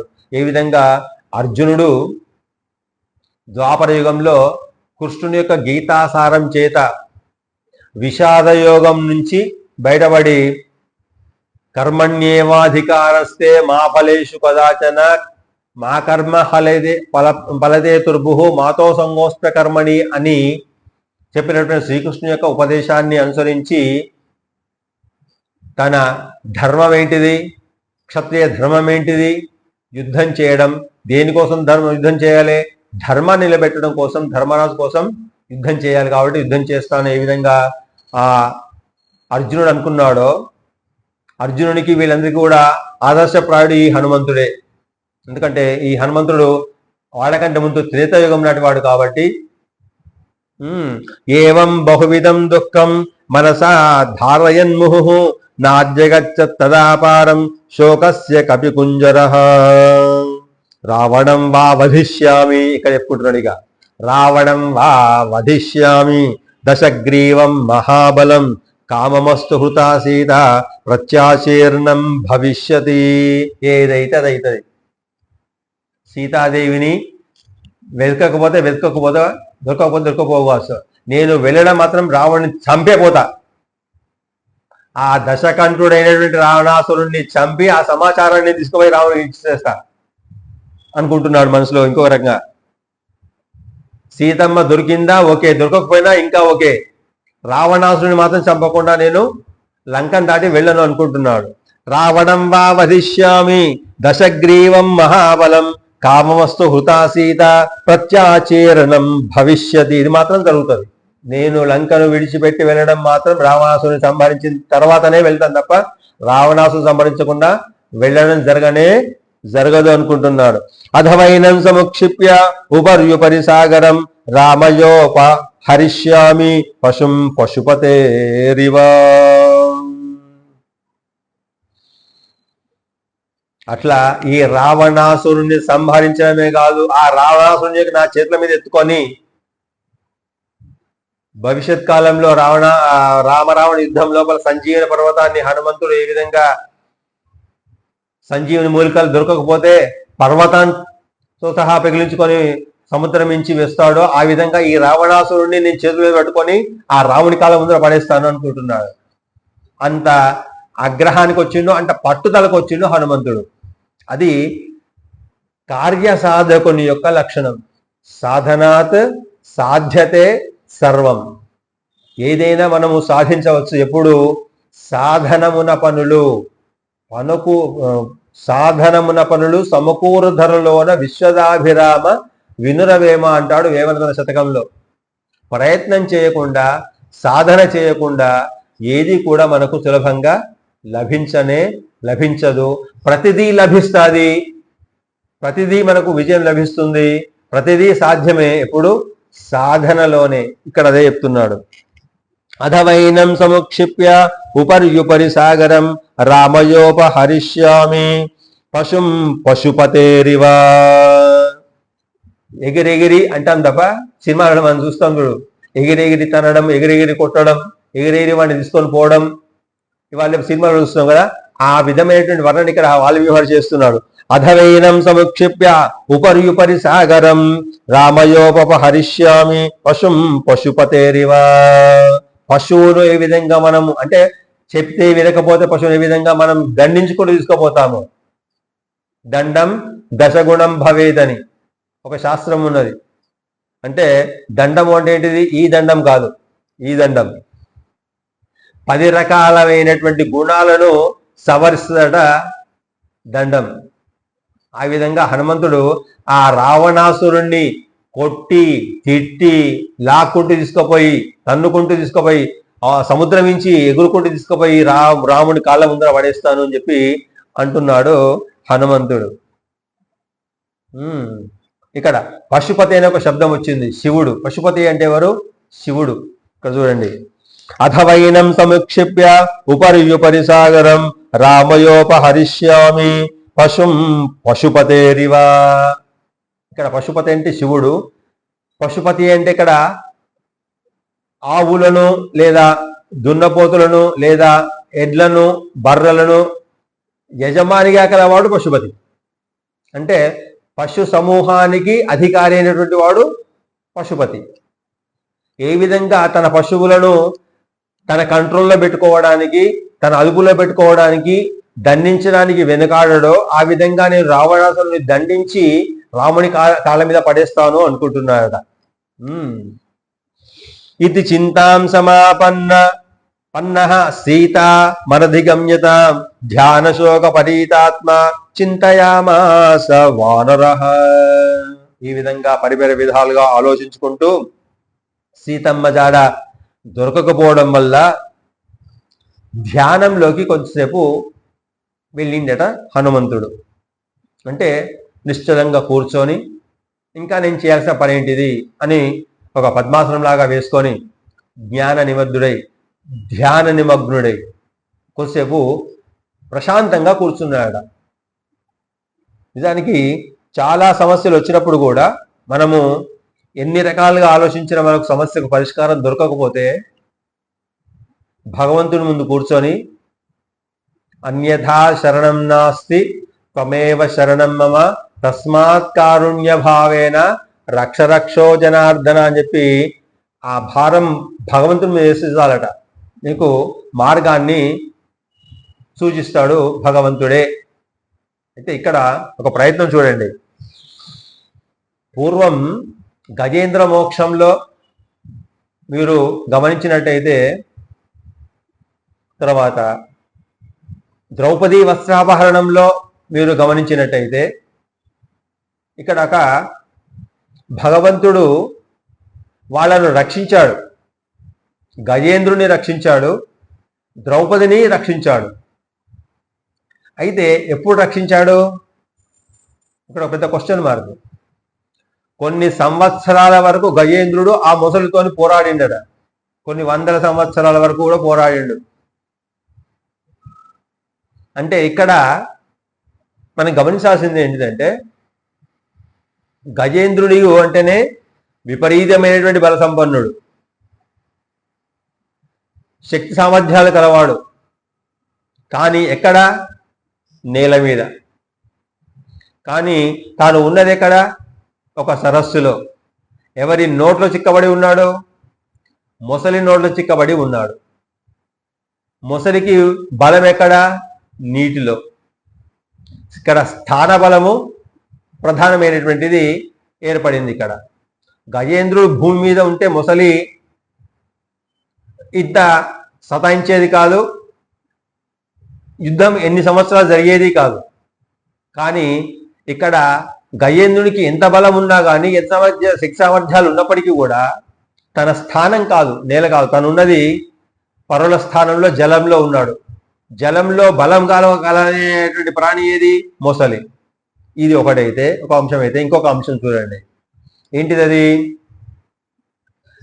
నేను యుద్ధం చేస్తాను, నేను మొసలి నుంచి నా ప్రాణాన్ని రక్షించుకుంటాను, నాకు ఆ శక్తి సామర్థ్యాలు ఉన్నాయి, నేను నా అనేది పోయే వరకు విష్ణువు రాలేదు, గజేంద్రుడిని రక్షించలేదు. ఇక్కడ ద్రౌపది వస్త్రాపహరణంలో కూడా అంతే. దుశ్శాసనుడు వస్త్రాలు లాగుతూ ఉన్నాడు. తన శీలాన్ని తాను రక్షించుకునే ప్రయత్నం చేసింది ఆ ద్రౌపదీదేవి. తాను వస్త్రాలు కాపాడుకునే ప్రయత్నం చేసింది. తన శరీరాన్ని కాపాడుకోవడం కోసం ప్రయత్నం చేసింది కానీ అక్కడ దుశ్శాసనం వదలలేదు, ఈమె ప్రయత్నం వదలలేదు, కృష్ణుడు రాలేదు. అక్కడ విష్ణువు రాలేదు గజేంద్ర మోక్షంలో. ఎప్పుడు వచ్చిండ్రు? నీవే, నా పోయింది, నేనే పోయింది, నీవే అనే దగ్గరకు వచ్చింది ఇక్కడ గజేంద్రునికి. నీవు తప్ప నాకు రక్షించడానికి వేరే ఎవరు లేరు హా అని చెప్పి 2 చేతులు ఎత్తేసిందట గజేంద్రుడు. ఇక్కడ ద్రౌపదీదేవి కూడా అంతే, హా కృష్ణ అని చెప్పి 2 చేతులు ఎత్తేసింది. అప్పుడు కృష్ణుడు వచ్చాడు రక్షించడానికి. అప్పుడు విష్ణువు వచ్చిండు చక్రాయుధంతోని. కనీసం భార్య పిల్లలకు చెప్పకుండా వేగంగా పరిగెత్తుకుంటూ వచ్చిండు, క్షణంలోనే రక్షించిండు. ఇక్కడే హనుమంతుడు వాల్మీకి హనుమంతుడి ద్వారా మనకి ఇక్కడ చెప్తున్నాడు ఏమని? సాధ్యతే సర్వం, కానీ సమస్య క్లిష్టమైనప్పుడు అన్నిటిని ఆలోచనలు వదిలిపెట్టేసేసి ఒక క్షణం కానీ ఒక నిమిషం కానీ ధ్యానమగ్నమై స్వామికి సరెండర్ అయిపోతే, భగవంతుడికి సరెండర్ అయిపోతే నీకు మార్గం తప్పకుండా దొరుకుతుంది, నీ అన్వేషణ సఫలీకృతం అవుతుందని చెప్పి ఇక్కడ చెప్పుకుంటున్నాడు. చింతయామా సమాపన్న సీత మనధిగమ్యత ధ్యాన శ్లోక పరీతాత్మ చింతయామాస వానరః. కొద్దిసేపు ధ్యానంలో నిమగ్నుడై ఉన్నాడు. ఏమైన తర్వాత యావత్ సీతాం హి పశ్యామి రామపత్నీం యశస్వినీం తావదేతాం పురీం లంకాం విచినోమి పునః పునః. మళ్ళీ నిర్ణయించుకున్నాడు, మళ్ళీ వెతుకుతాను. ఒక స్థిర నిర్ణయానికి వచ్చాడు. ఇప్పుడు ఇంతవరకు ఉన్నటువంటి నిర్ణయం వేరు, ఇప్పుడు ధ్యానం తర్వాత వచ్చినటువంటి ఉత్సాహము స్థిర నిర్ణయంకు వేరు. యావత్ సీతాం హి పశ్యామి, హి అంటున్నాడు ఇక్కడ. ఇప్పటివరకు హి అనలేదు. హి అంటే తప్పక చేసి తీరుతాను, ఆమె జాడను కనుక్కొనే వెళ్తాను తప్ప నేను ఉట్టి చేతితో వెళ్ళినటువంటి స్థిర నిర్ణయానికి వచ్చాడట. యావత్ సీతాం హి పశ్యామి రామపత్నీం యశస్వినీం తావదేతాం పురీం లంకాం విచినోమి పునః పునః సంపాతి వచనాచ్ఛాపి. ఇంకా చెప్తున్నాడు సంపాతి వచనాచ్ఛాపి, గుర్తు తెచ్చుకున్నాడు. సంపాతి చెప్పింది కదా, నేను చూస్తున్నాను ఇక్కడ నుంచి ఆ లంకా నగరంలో, అశోకవనంలో, సింహ వృక్షం కింద ఉన్నది అని చెప్పాడు కదా, ఆ వచనాన్ని గుర్తు చేసుకున్నాడు. ఇప్పుడు హనుమంతుడు గుర్తొచ్చింది. ఇప్పుడు హనుమంతుడికి సంపాతి వచనాచ్ఛాపి రామం యజ్ఞానయామ్యహం అపశ్యం రాఘవో భార్యాం నిర్దహేత్ సర్వ వానరాన్. తర్వాత యుద్ధకాలంలో కూడా రావణ యుద్ధకాండలో జరుగుతుంది. లక్ష్మణుడు కుంభకర్ణుణ్ణి సంహరించేటువంటి సమయంలో, లేదా ఇంద్రజిత్తు సంహరించేటువంటి సమయం లోపల లక్ష్మణునికి ఇంద్రజిత్తుకు మహాఘోరమైనటువంటి యుద్ధం జరుగుతుంది. ఇంద్రజిత్తు అంటేనే మహామాయల మారి, కనపడకుండా యుద్ధం చేయగలటువంటి శక్తి సామర్థ్యాలు కలవాడు ఇంద్రజిత్తు. ఇంద్రుడిని జయించిన వాడు కాబట్టి ఇంద్రజిత్తు అని పేరు. రావణాసుని కుమారులలో అతి శ్రేష్ఠుడు ఇంద్రజిత్తు. వాడు లక్ష్మణుడితో యుద్ధం చేస్తూ ఉన్నప్పుడు లక్ష్మణుడు తన శక్తి సామర్థ్యాలను పూర్తిగా వినియోగిస్తాడు, కానీ గెలవలేకపోతాడు. ఇక చివరికి లక్ష్మణుడు ఒక బాణాన్ని తీసి ప్రయోగించి ఒక శ్లోకం చెప్తాడు. ధర్మాత్మ సత్యసంధశ్చ రామో దాశరథిర్యది పౌరుషేచ ప్రతిద్వంద్వ రావణిం జహి రావణిం అని వదిలిపెడతాడు. ఒకవేళ రాముడే ధర్మాత్ముడైతే, ఇక్కడ చూడండి ప్రతిజ్ఞ చేస్తున్నాడు, రామో విగ్రహవాన్ ధర్మ అని చెప్పి ప్రతి వ్యక్తి అనుకునేదే. ఆఖరకు ఆ రాక్షసుడైనటువంటి ఆ మారీచుడు కూడా చెప్పిండు రామో విగ్రహవాన్ ధర్మ అని చెప్పి. అటువంటి రాముడే ధర్మవంతుడైనట్టయితే, ధర్మాత్మ సత్యసంధశ్చ సత్యవ్రతుడైతే, అంటే ఇచ్చిన మాటను నిలబెట్టుకునేటువంటి శక్తి సామర్థ్యాలే ఉన్నవాడైతే, ఇక్కడ ఛాలెంజ్ చేస్తున్నాడు. ధర్మాత్మ సత్యసంధశ్చ రామో దాశరథిర్యది. ఇంకా శ్రేష్టమైన ఇంకా చెప్తున్నాడు. ఇంకా కోపం వచ్చేటువంటి మాట, ఒకవేళ రాముడు దశరథుడికే పుట్టినట్టయితే, రామో దాశరథిర్యది పౌరుషేచ ప్రతిద్వంద్వ. పౌరుషంలో అప్రతిద్వంద్వుడైనటువంటి రాముడే నిజంగా శక్తి సామర్థ్యాలు కలవాడే అయినట్టయితే, శరైనం నేను విడిచిపెట్టినటువంటి ఈ బాణం జహి రావణిం, ఆ రావణాసుని యొక్క కుమారుడు ఇంద్రజిత్తును సంహరించుగాక అని వదిలిపెడతాడట. అప్పుడు ఆ ఇంద్రజిత్తు ఆ బాణంతో మరణిస్తాడు. అంత పవర్ఫుల్ మంత్రము. ఇంతకుముందు నేను చెప్పాను కూడా 72వ శ్లోకం అని, 9వ సర్గలో 72వ శ్లోకం. అది 9, ఇది 9. తని శ్లోకి అంటామే. అట్లా ఈ ధర్మాత్మా సత్సంధశ్చ అనేటువంటి శ్లోకం కూడా తని శ్లోకం. విశేషమైనటువంటి కష్టాలు, బాధలు, దుఃఖాలు కలిగినప్పుడు, మనకు మార్గం ఎక్కడ కూడా కనబడకపోయినప్పుడు ఆ రాముని ముందర కూర్చొని ఈ శ్లోకాన్ని అనుసంధానం చేసుకున్నట్టయితే మనకు తప్పకుండా ఆ మార్గం మనకు తెలుస్తుంది.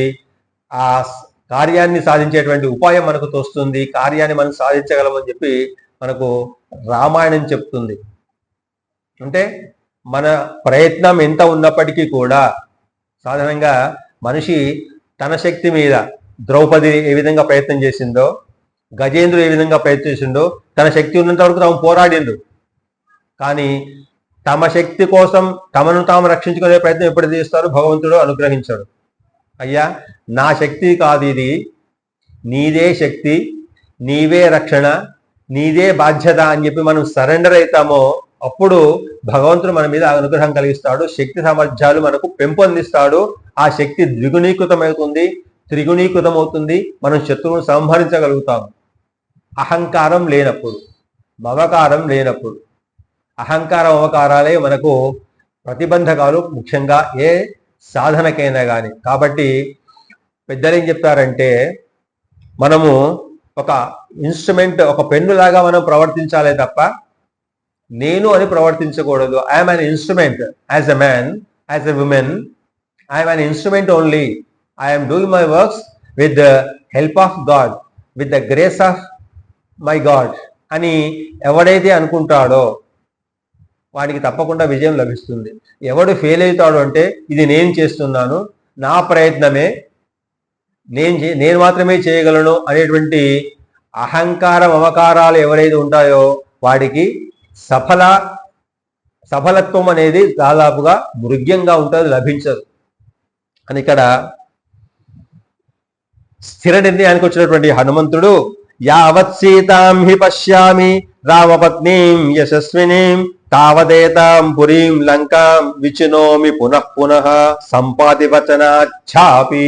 ఒకవేళ సంపాతి చెప్పినటువంటి మాటలు నిజమే అయినట్టయితే ఆ శ్రీరామచంద్రుని యొక్క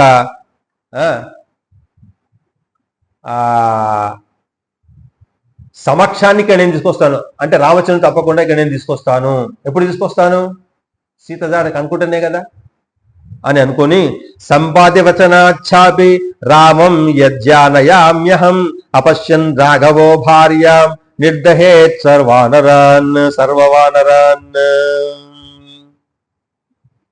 అంటే ఇక్కడ ఒక చిన్న ప్రామాణ్యం ఏంటిదంటే, సంపాది యొక్క మాటలు అదేదైతే ప్రామాణాన్ని తీసుకొని దానికంటే ముందే, సంపాది చెప్పడానికంటే పూర్వమే రాముణ్ణి నేను తీసుకొని వచ్చినట్లయితే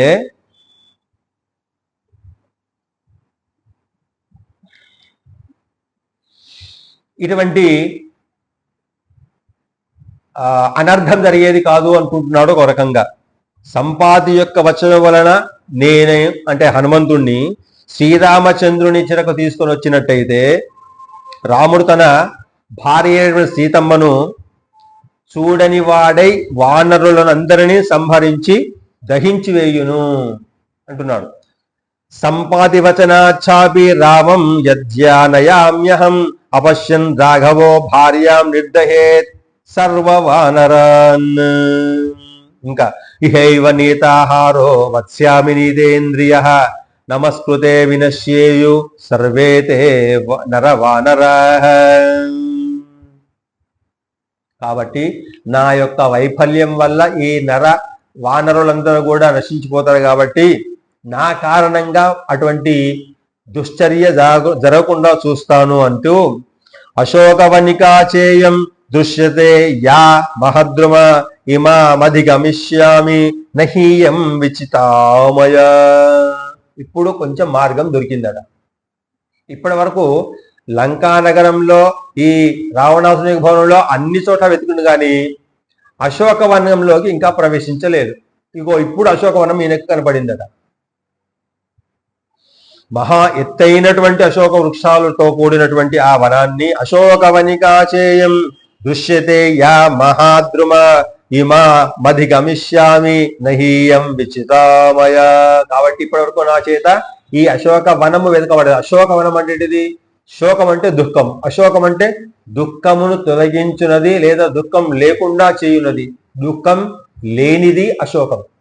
అటువంటి వనం ఇప్పటి వరకు నా చేత చూడబడలేదు. కాబట్టి ఇప్పుడు నేను నా ప్రయత్నంగా చివరి ప్రయత్నంగా అశోకవనంలోకి వెళ్తాను అనుకుంటున్నాను. వసూన్ రుద్రాంస్తదాదిత్య అశ్వినో మరుతోభిచ నమస్కృత్వా గమిష్యామి రక్షసాం శోకవర్ధన. ఇప్పుడు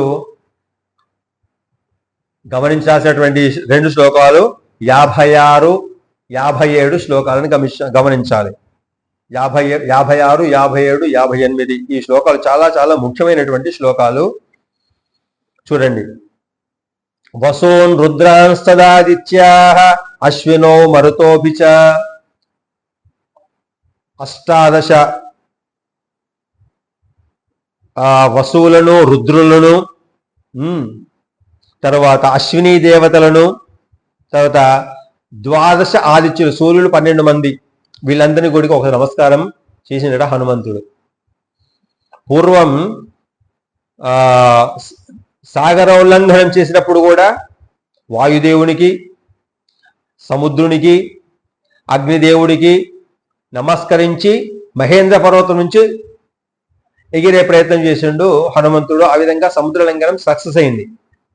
ఇక్కడ కూడా తన ప్రయత్నం సక్సెస్ కాకపోవడం వల్ల ఏం చేసిండు, ఒకసారి మళ్ళీ అశోకవనంలోకి ప్రవేశిస్తారు. ఇప్పటివరకు అశోకవనంలోకి వెళ్ళలే కదా అని చెప్పి అశోకవనంలోకి వెళ్తూ వసూన్ రుద్రాన్ తథాదిత్యాః అశ్వినో మరుతోపివా నమస్కృత్వా గమిష్యామి రక్షసాం శోకవర్ధనః. రక్షసాం శోకవర్ధనః. ఇప్పుడు పౌరుషం మెల్లిగా బయటకు వస్తుంది హనుమంతుడిలోంచి. తప్పకుండా రాక్షసులకు శోకాన్ని కలిగిస్తాను అని వసువులకు, రుద్రులకు, ఆదిత్యులకు, అశ్విని దేవతలకు అందరికీ కూడా ఒక నమస్కారం చేసి జిత్వాతు రాక్షసాన్ సర్వాన్ ఇక్ష్వాకు కులనందిని సంప్రదాస్యామి రామాయ యథాసిద్ధిం తపస్వినే. సమస్తమైనటువంటి రాక్షసులను జయించి తర్వాత తపస్సు చేత, ఆ తపఫలము చేత వరమొసంగినట్లు అయినటువంటి ఆ శ్రీరామచంద్రునికి, ఆ ఇక్ష్వాకు వంశ తిలకునికి ఆనందం కలిగే ప్రయత్నం తప్పకుండా నేను చేస్తాను. సీతమ్మ జాడను ఇక్కడ నేను కనుక్కొందునుగాక అనుకొని సముహూర్తం ఇవధ్యాత్వా చింతా వ్రగ్ధతితేంద్రియ ఉతతిష్టన్ మహాతేజ హనుమాన్ మారుతాత్మజ. సముహూర్తం అంటున్నాడు. ఆ క్షణంలోనే గొప్ప తేజస్శాలి. ఎటువంటి హనుమంతుడు? తేజస్శాలి, వాయుపుత్రుడైనటువంటి ఆ హనుమంతుడు విచారాన్ని దూరం చేసేసుకొని, వికలాన్ని దూరం చేసుకొని, ఇంద్రియ నిగ్రహాన్ని పొంది క్షణకాలం ఆ దేవతలను ధ్యానించి సిద్ధపడ్డాడు అశోకవనంలో ప్రవేశించడానికి. ఇక్కడ సముహూర్తం దగ్గర ఒక చిన్న విశేషణం గురించి చెప్పుకుందాం. మనం ముహూర్త కాలము అంటే సాధారణంగా ఈ వివాహాలలో, ఉపనయనాలలో లేదా ఇంకా విశేషమైనటువంటి కార్యాలలో మనం ముహూర్తము అంటాం. ముహూర్తం బాగుందా పంతులు గారు, ముహూర్తం పెట్టండి పంతులు గారు అంటుంటారు. ఇక్కడ హనుమంతుడు సముహూర్తం ఇవ అంటున్నాడు. అంటే ఒక క్షణము ముహూర్త కాలం పాటు ధ్యాన నిమగ్నుడై, అందులో ఇక్కడ ముహూర్తం లోపల ఇది బ్రాహ్మీ ముహూర్తం. బ్రాహ్మీ ముహూర్తం అంటే ఏంటిది? దేవతలంతా కూడా నిద్ర లేచి స్నాన సంధ్యాదులు చేసుకొని పూజా కార్యక్రమాలు చేసుకున్నటువంటి సమయాన్ని బ్రాహ్మీ ముహూర్తం అంటారు. అంటే తెల్లవారుజామున మనకు 4:30 నుంచి 5 మధ్య కాలాన్ని, లేదా 3:30 నుంచి 5 మధ్య కాలం, సూర్యోదయానికి 48 నిమిషాల ముందు కాలం అంతా కూడా ముహూర్త కాలం. అది బ్రాహ్మీ ముహూర్తం. ఏ వ్యక్తి అయినా కానీ, ఏ మనిషి అయినా కానీ నిద్ర ఎప్పుడు లేవాలి? బ్రాహ్మీ ముహూర్తంలో లేవాలి. అంటే 4 తర్వాత పక్క మీద పడుకోకూడదు, నిద్రపోకూడదు. దానివల్ల ఆయు క్షీణం, తేజస్ క్షీణం కలుగుతుంది. లేచినందువల్ల ఏం లాభం కలుగుతుంది? బ్రహ్మ తేజస్సు మనలో వస్తుంది. ఏం చేయాలి? కాలకృత్యాలు తీర్చుకొని, స్నాన సంధ్యాదులు పూర్తి చేసుకొని, ఆ బ్రాహ్మీ ముహూర్తంలో ఎవరైతే ధ్యానం చేస్తారో, మెడిటేషన్ చేస్తారో వాళ్లకు ఆయువు, కీర్తి, ఆరోగ్యం, తర్వాత తెల్లవారు మీరు చేయబోయేటువంటి కార్యక్రమాలు ఏవైతే ఉన్నాయో అవన్నీ కూడా చక్కగా ఎటువంటి ఆటంకం లేకుండా నిర్వహింపబడతాయి. బ్రాహ్మీ ముహూర్తంలోనే స్నానం ఆచరించాలి. సాధారణంగా స్నానాలు 3 రకాలు. బ్రాహ్మీ ముహూర్తంలో చేసేటువంటి స్నానాన్ని దేవతా స్నానము అంటారు. బ్రాహ్మీ ముహూర్తం దాటిన తర్వాత సూర్యోదయ సమయంలో చేసేటువంటి స్నానాన్ని మనుష్య స్నానము అంటారు. సూర్యోదయం అయిన తర్వాత అంటే 7 తర్వాత చేసేటువంటి స్నానం అంతా కూడా రాక్షస స్నానం. ఇప్పుడు మనం ఏ స్నానం చేయాలో గమనించండి. మనకు దేవతా లక్షణాలు రావాలి అంటే దేవతా స్నానం చేయాలి. అది బ్రాహ్మీ ముహూర్తంలో చేయాలి. కనీసం మనిషి లక్షణాలు ఉండాలి అంటే సూర్యోదయం లోపల, సూర్యోదయం తర్వాత 6:30 లోపల మనం స్నానం చేయగలిగితే, అది స్నానం చేయగానే సూర్య దర్శనం చేసుకోగలిగితే, సూర్యునికి నమస్కారం చేసుకోగలిగితే అది మనుష్య స్నానం. ఆ తర్వాత చేసే స్నానం అంతా కూడా తామస స్నానము, రాక్షస స్నానము అంటారు.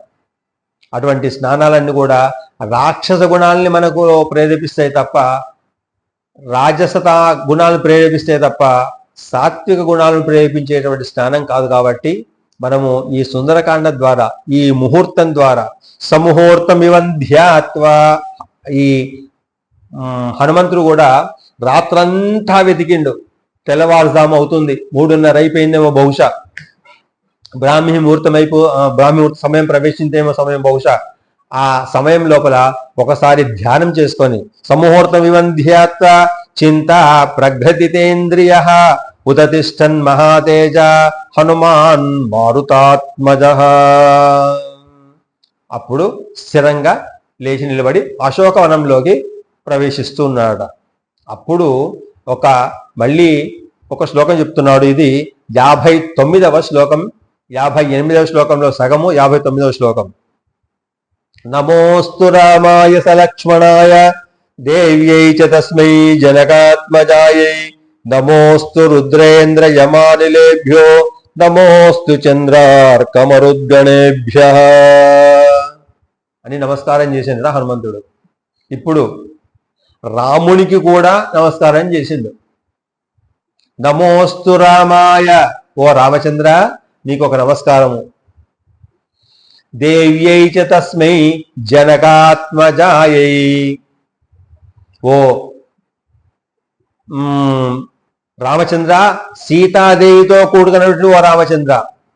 దేవ్యై చ తస్మై జనకాత్మజాయై, జనకు మహారాజు కుమార్తె అయినటువంటి ఓ సీతాదేవి యొక్క సమాగం చేత ఉన్నటువంటి ఓ రామచంద్ర అని రాముడికి, సీతాదేవికి కూడా నమస్కారం చేస్తూ నమోస్తు రామాయ సలక్ష్మణాయ, రాముడికి కాదు సలక్ష్మణాయ, లక్ష్మణునికో నమస్కారం చేసిండు. లక్ష్మణుడితో కూడుకున్నట్టు రాముడికి, అంటే రాముడికి నమస్కారం చేసిండు, లక్ష్మణునికి నమస్కారం చేసిండు, సీతాదేవికి కూడా నమస్కారం చేసిండు హనుమంతుడు. నమోస్తు రామాయ సలక్ష్మణాయ దేవ్యై చ తస్మై జనకాత్మజాయై నమోస్తు రుద్రేంద్ర, రుద్రునికి, శివునికి నమస్కారం చేసిండు. అతడు కొంతమంది పురాణాల ప్రకారం శివాంశనే హనుమంతుడు అయినా అష్టాదశ రుద్రులలో ఒకడు రుద్రుడు కాబట్టి ఆ రుద్రునికి కూడా నమస్కారం చేసిండు హనుమంతుడు. అంటే తన స్వరూపానికి తానే నమస్కారం చేసుకున్నాడు. నమోస్తు రుద్రే ఇంద్రునికి నమస్కారం చేసిండు. దేవతల యొక్క రాజునటువంటి ఇంద్రునికి నమస్కారం చేసిండు. నమోస్తు రుద్రేంద్ర యమ, యమునికి నమస్కారం చేసిండు. అనిలేభ్యో, అగ్నికి నమస్కారం చేసిండు. నమోస్తు చంద్ర అర్క, చంద్రుడికి నమస్కారం చేసిండు. సూర్యుడికి నమస్కారం చేసిండు. ఇది చాలా విశేషమైన తని శ్లోకాలలో ఇది కూడా ఒక ప్రత్యేకమైనటువంటి శక్తి ఉన్నటువంటి శ్లోకం. నమోస్తు రామాయ సలక్ష్మణాయ దేవ్యై చ తస్మై జనకాత్మజాయై నమోస్తు రుద్రేంద్ర యమానిలేభ్యో నమోస్తు చంద్రార్క మరుద్గణేభ్యః. మరుద్గణులు, మరుత్తులు అంటే పూర్వం వీళ్ళు 49 మంది ఉంటారు. పూర్వం ఎవరు, ఇంద్రుడు గర్భాన్ని 7 భాగాలుగా చేసి శశిదేవి కాదు, ఒక్క నిమిషం,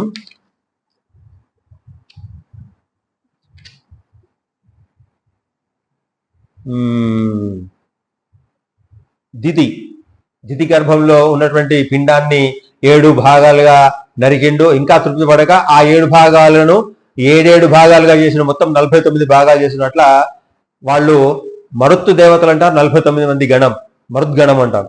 ఆ మరుద్గణాన్ని కూడా నమస్కారం చేసిండు. చేసి అప్పుడు సతేభ్యస్తు నమస్కృత్య సుగ్రీవాయ చ మారుతి దిశ సర్వా సమాలోక్య శశోక వనికాం ప్రతి సగత్వా మనసా పూర్వం అశోక వనికాం శుభాం ఉత్తరం చింతయామాస వానరో మారుతాత్మజః. ఇక్కడ చూడండి, ఇక్కడ విశేషం ఒక చిన్నది. ఈ ప్రార్థనా శ్లోకం లోపల ఇంతకుముందు చెప్పాను చూడండి, అహంకార మమకారాలు ఏవైతే ఉన్నాయో అవిటిని వదిలిపెట్టినట్టయితేనే మనకు సాధనాత్ సాధ్యతే సర్వం అనేది మనకు నిలుస్తుంది. రెండవది, నమోస్తు రామాయ సలక్ష్మణాయ దేవ్యై చ తస్మై జనకాత్మజాయై. ఇంకోటి, మనము శరణు ఎవరిని కోరాలయ్యా అంటే అమ్మవారిని శరణు కోరాలి. అమ్మవారిని శరణు కోరేటట్టయితే మనకు అనుగ్రహం తొందరగా లభిస్తుంది. అది ఇహలోకం కావచ్చు, పరలోకం కావచ్చు, ఏ సౌఖ్యమైనా కానీ, ఏ ఆనందమైనా కానీ మనకు లభించాలంటే మొట్టమొదలు మనము సరెండర్ కావాల్సింది, నమస్కారం చేయాల్సింది అమ్మవారికి. అమ్మవారినే పురుషకారము అంటాం. పురుషకారం లేకుండా మోక్షం లభించడము సాధ్యం కాదు. అది అలౌకికమైతే, లౌకికమైనటువంటి విషయాలలో కూడా అమ్మవారు దయార్ద్ర హృదయాలు. తండ్రి కఠినాత్ముడు అంటాం, తల్లి మార్ద్రవం ఉన్నటువంటి, జాలి దయ ప్రేమ ఎక్కువ ఉన్నటువంటి మూర్తి ఎవరయ్యా అంటే స్త్రీమూర్తి. అందులో ముఖ్యంగా తల్లి, అందులో లక్ష్మీదేవి అంటాం. అట్లా మొట్టమొదలు మన కార్యక్రమాలు నిర్వహించాలంటే మనకు ఏదైనా కోరిక ఉంటే అమ్మతో చెప్తే అమ్మ నాన్నకు రికమెండ్ చేస్తుంది. అప్పుడు నాన్న తప్పకుండా మనకు ఆ కార్యాన్ని, ఆ పనిని చేసి పెడతాడు నాన్న. మనం డైరెక్ట్గా నాన్న అడిగినాం అనుకో, చేస్తే చేయొచ్చు, చేయకపోతే చేయకపోవచ్చు. ఆయన దగ్గర ఆ కండిషన్ ఉంటుంది, ఆ అధికారం ఉంటుంది. కానీ తల్లి అటువంటిది కాదు. దయార్ద్ర హృదయ, మెత్తని మనస్సు గలది, తొందరగా స్పందించేటువంటి హృదయం గలది, పుత్రవాత్సల్యము ఎక్కువగా కలది. కాబట్టి మనమంతా వాళ్ళ యొక్క సంతానమే. కాబట్టి మనము అమ్మవారిని ఆశ్రయించినట్టయితే అమ్మవారి ద్వారా స్వామివారికి నివేదించబడి ఆ స్వామివారి ద్వారా మన కార్యక్రమాలన్నీ కూడా చక్కగా నిర్వహింపబడతాయి. అది ఇహలోకమైంది కావచ్చు, పరలోకమైంది కావచ్చు అని ఈ నమోస్తు రామాయటువంటి శ్లోకాన్ని ప్రత్యేకమైనటువంటి తన్య శ్లోకంగా మన పెద్దలు చెప్తారు. నమోస్తు రామాయ సలక్ష్మణాయ దేవ్యై చ తస్మై జనకాత్మజాయై నమోస్తు రుద్రేంద్ర యమానిలేభ్యో నమోస్తు చంద్రార్క మరుద్గణేభ్యః అని సతేభ్యస్తు నమస్కృత్య వాళ్ళందరికీ కూడా నమస్కారం చేసి ఆ వానరోత్తమైనటువంటి హనుమంతుడు సుగ్రీవాయ చ మారుతి, వాళ్ళని వదిలిపెట్టలే. వాళ్ళ సుగ్రీవాయ ఎవరు? సుగ్రీవుడు, తన రాజు. సుగ్రీవునికి ప్రధానమైనటువంటి మంత్రుల్లో హనుమంతుడు ఒకడు. సుగ్రీవుని రక్షించినటువంటి వాడు హనుమంతుడే వాళ్ళ నుంచి. కాబట్టి ఆ సుగ్రీవునికి కూడా ఒక నమస్కారం చేసి చ మారుతి, వాయుదేవునికి నమస్కరించండి. ఎందుకంటే ఆ వాయుదేవుకి అనుగ్రహం వల్లనే తను అంజనీ సుతునిగా ఆవిర్భవించాడు కాబట్టి సతేభ్యస్తు నమస్కృత్య సుగ్రీవాయుష మారుతి దిశ సర్వా సమాలోక్య, అన్ని దిక్కుల చక్కగా సమాలోక్య జాగ్రత్తగా పరిశీలిస్తున్నాడు. సూక్ష్మగ్రాహి హనుమంతుడు చక్కగా సూక్ష్మంగా పరిశీలిస్తున్నాడు. వనిగా అశోకవనంలో అన్ని దిక్కులు కూడా చక్కగా పరిశీలిస్తున్నాడు హనుమంతుడు. సగత్వా మనసా పూర్వం అశోకవనికాం శుభాం ఉత్తరం చింతయామాస వానరో మారుతాత్మజ. ఇంకా ధ్రువంతు రక్షో బహుశ భవిష్యతి వనాకుల అశోకవనికా చించ సర్వ సంస్కార సంస్కృత. ఆ అశోకవనం ఎటు ఉంది ఇక్కడ వర్ణిస్తున్నాడు వాల్మీకి మహర్షి. గొప్ప గొప్ప రాక్షసులంతా కూడా అశోకవనాన్ని పరిపాలిస్తున్నారట. అంటే రక్షిస్తూ ఉన్నారు, రక్షణ వ్యవస్థలో ఉన్నారు వాళ్ళంతా కూడా. చక్కగా ఎటు చూసినా కానీ నీళ్ళ యొక్క కొలనులు కనపడుతున్నాయి, సరస్సులు కనపడుతున్నాయి, అందమైనటువంటి పొదలు, గుల్మాలు, పుష్పాల యొక్క వృక్షాలు అన్ని కూడా ఉన్నాయట. చక్కగా సంస్కరింపబడి ఉన్నది. అంటే ఏమాత్రం ఎక్కడ కూడా ఇది ఇలా ఉండకూడదు అనేటువంటి విధంగా లేకుండా చక్కగా అమర్చబడి ఉన్నది, సంస్కరింపబడి ఉన్నది అశోకవనం. ధ్రువంతో రక్షో బహుశ భవిష్యతి వనాకుల అశోకవనికా చించ సర్వ సంస్కార సంస్కృత అంటూ రక్షణశ్చ అత్ర విహిత నూనం రక్షంతి పాదపాన్ భగవానపి సర్వాత్మ నాతి రక్షోభం ప్రవాతి వై. ఆ అశోకవన పాలకులు ఎవరైతే ఉన్నారో వాళ్ళందరినీ కూడా గమనిస్తూ, ఆ వృక్షాల యొక్క సముదాయాలను గమనిస్తూ, వాళ్ళు తప్పకుండా ఈ వృక్షాలను రక్షిస్తారు అనేటువంటి నమ్మకం ఉన్నటువంటి వాళ్ళను గమనిస్తూ, వాయుదేవుడు అయినటువంటి ఆ సర్వాత్ముడు మెల్లి మెల్లిగా వీస్తున్నాడు. అంటే అశోకవనంలో ఎటువంటి విపరీతమైనటువంటి గాలి లేకుండా మంద మారుతం అంటే మెల్లగా ఆ వాయుదేవుడు తన చల్లని గాలులను అక్కడ వీంపజేస్తున్నాడట ఆ అశోక వనంలో.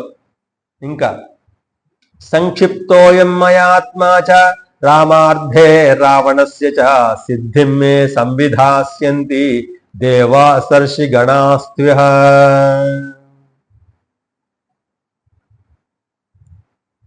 నా ఈ శరీరం ఏదైతే ఉందో, కామరూపాన్ని పొందగల శక్తి సామర్థ్యం ఏదైతే ఉందో, ముఖ్యంగా ఈ శరీరాన్ని నేను రాముని సేవగా వచ్చిన వాడిని కాబట్టి, ఇది దీంట్లో నా స్వార్థం ఏది లేదు కాబట్టి, కేవలం రామకార్యంగానే వచ్చినాను కాబట్టి, రావణుని కోసం అవసరమైతే చిన్నగా నా ఆకారాన్ని మార్చుకొని వచ్చినాను కాబట్టి, దేవతలు ఋషిగణాలందరూ కూడా నాకు సహాయ సహకారాన్ని అందించుదురుగాక. అంటే వాళ్ళను కూడా ప్రార్థిస్తున్నాడు తన కార్యాన్ని సఫలీకృతం చేయమని దేవతలను, ఋషులందరినీ కూడా. ఇంకా బ్రహ్మా స్వయంభోర్భగవాన్ దేవాశ్చైవ దిశంతు మే సిగ్నిమగ్నిశ్చ వాయుశ్చ పురుహూతశ్చ వజ్రభృత్ వరుణః పాశహస్తశ్చ సోమాదిత్యౌ తథైవ చ అశ్వినో చ మహాత్మానో మరుతః శర్వ ఏవ చ. బ్రహ్మదేవుని యొక్క ఉద్భవాన్ని ఇక్కడ చెప్తున్నాడు. అతను స్వయంభువు అంటే విష్ణు యొక్క సంకల్పం చేతనైనా కానీ తానే ఆ విష్ణు యొక్క నాభి నుంచి పుట్టినవాడు కాబట్టి బ్రహ్మకు స్వయంభువు అని పేరు. స్వయంగా ప్రభవించిన వాడు, పుట్టినవాడు బ్రహ్మ. ఆ బ్రహ్మకు బ్రహ్మా స్వయంభూర్భగవాన్ దేవాశ్చైవ దిశంతు మే. దిశంతు మే అంటే దిశలు అధిపతులు ఎవరైతే ఉన్నారో, ఇంద్రుడు, అగ్ని, యముడు, తర్వాత నిరుతి, తర్వాత వరుణుడు, వాయుదేవుడు, కుబేరుడు, ఈశానుడు, అష్టదిక్పాలకులు అవుతున్నా ఆ అష్టదిక్పాలు కూడా నమస్కరించి, తర్వాత పాశాన్ని హస్తం నందు ధరించినటువంటి వరుణుడు, తర్వాత చంద్రుడు, సూర్యుడు, తర్వాత అశ్వినీ దేవతలు, అశ్వినౌ చ మహాత్మానో మరుతః శర్వ ఏవ చ. వీళ్ళందరూ కూడా నాకు నా పనికి విజయవంతంగా సహకరించుదురుగాక అని తనని తానే ఆశించుకుంటూ సిద్ధిం సర్వాణి భూతాని భూతానాం చైవ యః ప్రభుః దాస్యంతి మమ ఏ చాన్యే హ్యదృష్టా పథిగోచరాః. ఆకాశ మార్గంలో పయనించేటువంటి కనపడే దేవతలు ఎవరున్నారో అందరికీ కూడా వాళ్ళందరూ కూడా వాళ్ళకి నమస్కరిస్తున్నాను. వాళ్ళందరూ కూడా నన్ను అనుగ్రహింతురుగాక, నా కార్యం సఫలీకృతం చేయురుగాక అని చెప్పి ఆశిస్తూ తదున్న సంపాండురదంతమవ్రణం శుచిస్మితం పద్మపలాశలోచనం ద్రక్షే తదార్యావదనం కదాన్వహం ప్రసన్నతారాధిపతుల్య దర్శనం.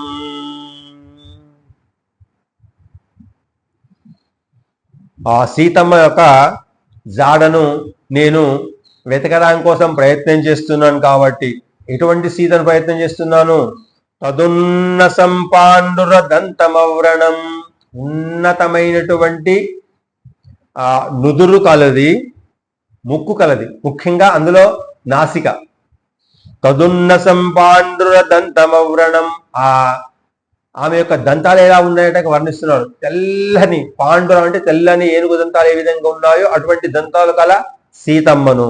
ఇంకా శుచిస్మితం పద్మపలాశలోచనం, పవిత్రమైనటువంటి చిరునవ్వు కలది. అంటే ఎక్కడ కూడా కపటము లేని క్రౌర్యం లేని నవ్వు సీతమ్మదట.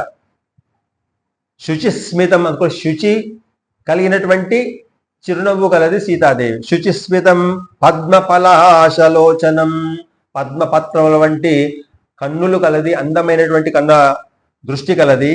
తర్వాత ప్రసన్నమైనటువంటి చంద్రుడితో సమానమైనటువంటి, ఇంకా ఎంత ప్రసన్నం అంటే చంద్రుడు ఎంత ప్రసన్నంగా ఉంటాడో అంత సమానంగా ప్రసన్నంగా అయినటువంటి ఆ నేత్ర దృష్టి కలది ఆ సీతమ్మను నేను ఇప్పుడు వెతకడానికి కోసం బయలుదేరుతున్నాను అంటూ ఈ చివరగా ఈ 12వ సర్గను 13వ సర్గను పూర్తి చేస్తూ వాల్మీకి మహర్షి చెప్తున్నాడు. క్షుద్రేణ పాపేన నృశంస కర్మణ సుదారుణాలంకృత వేషధారిణ బలాభిభూతా హ్యబలా తపస్విని కథన్ను మే దృష్టి పథేస్య సాభవేత్.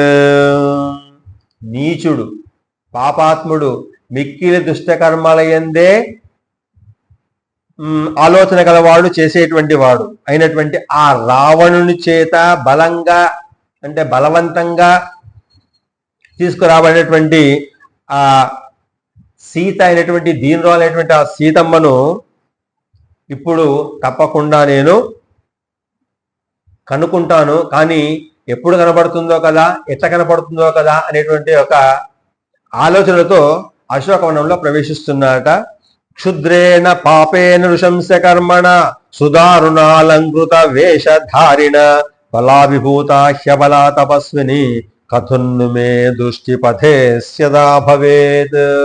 ఆ సీతాదేవి నాకు ఏ విధంగా కనబడుతుందో కదా అనేటువంటి ఆలోచనతో ఆ హనుమంతుడు అశోకవనంలో ప్రవేశిస్తూ ఉన్నాడట. ఈ 13వ సర్గం పూర్తి చేస్తూ ఉన్నాడు వాల్మీకి మహర్షి. మంగళం కోసలేంద్రాయ మహనీయ గుణాత్మనే చక్రవర్తి తనూజాయ సార్వభౌమాయ మంగళం. రేపు 14వ సర్గలో ఇంకా అశోకవన విశేషాలను, సీతమ్మ జాడను కూడా తెలుసుకునే ప్రయత్నం చేద్దాం. జై శ్రీమన్నారాయణ.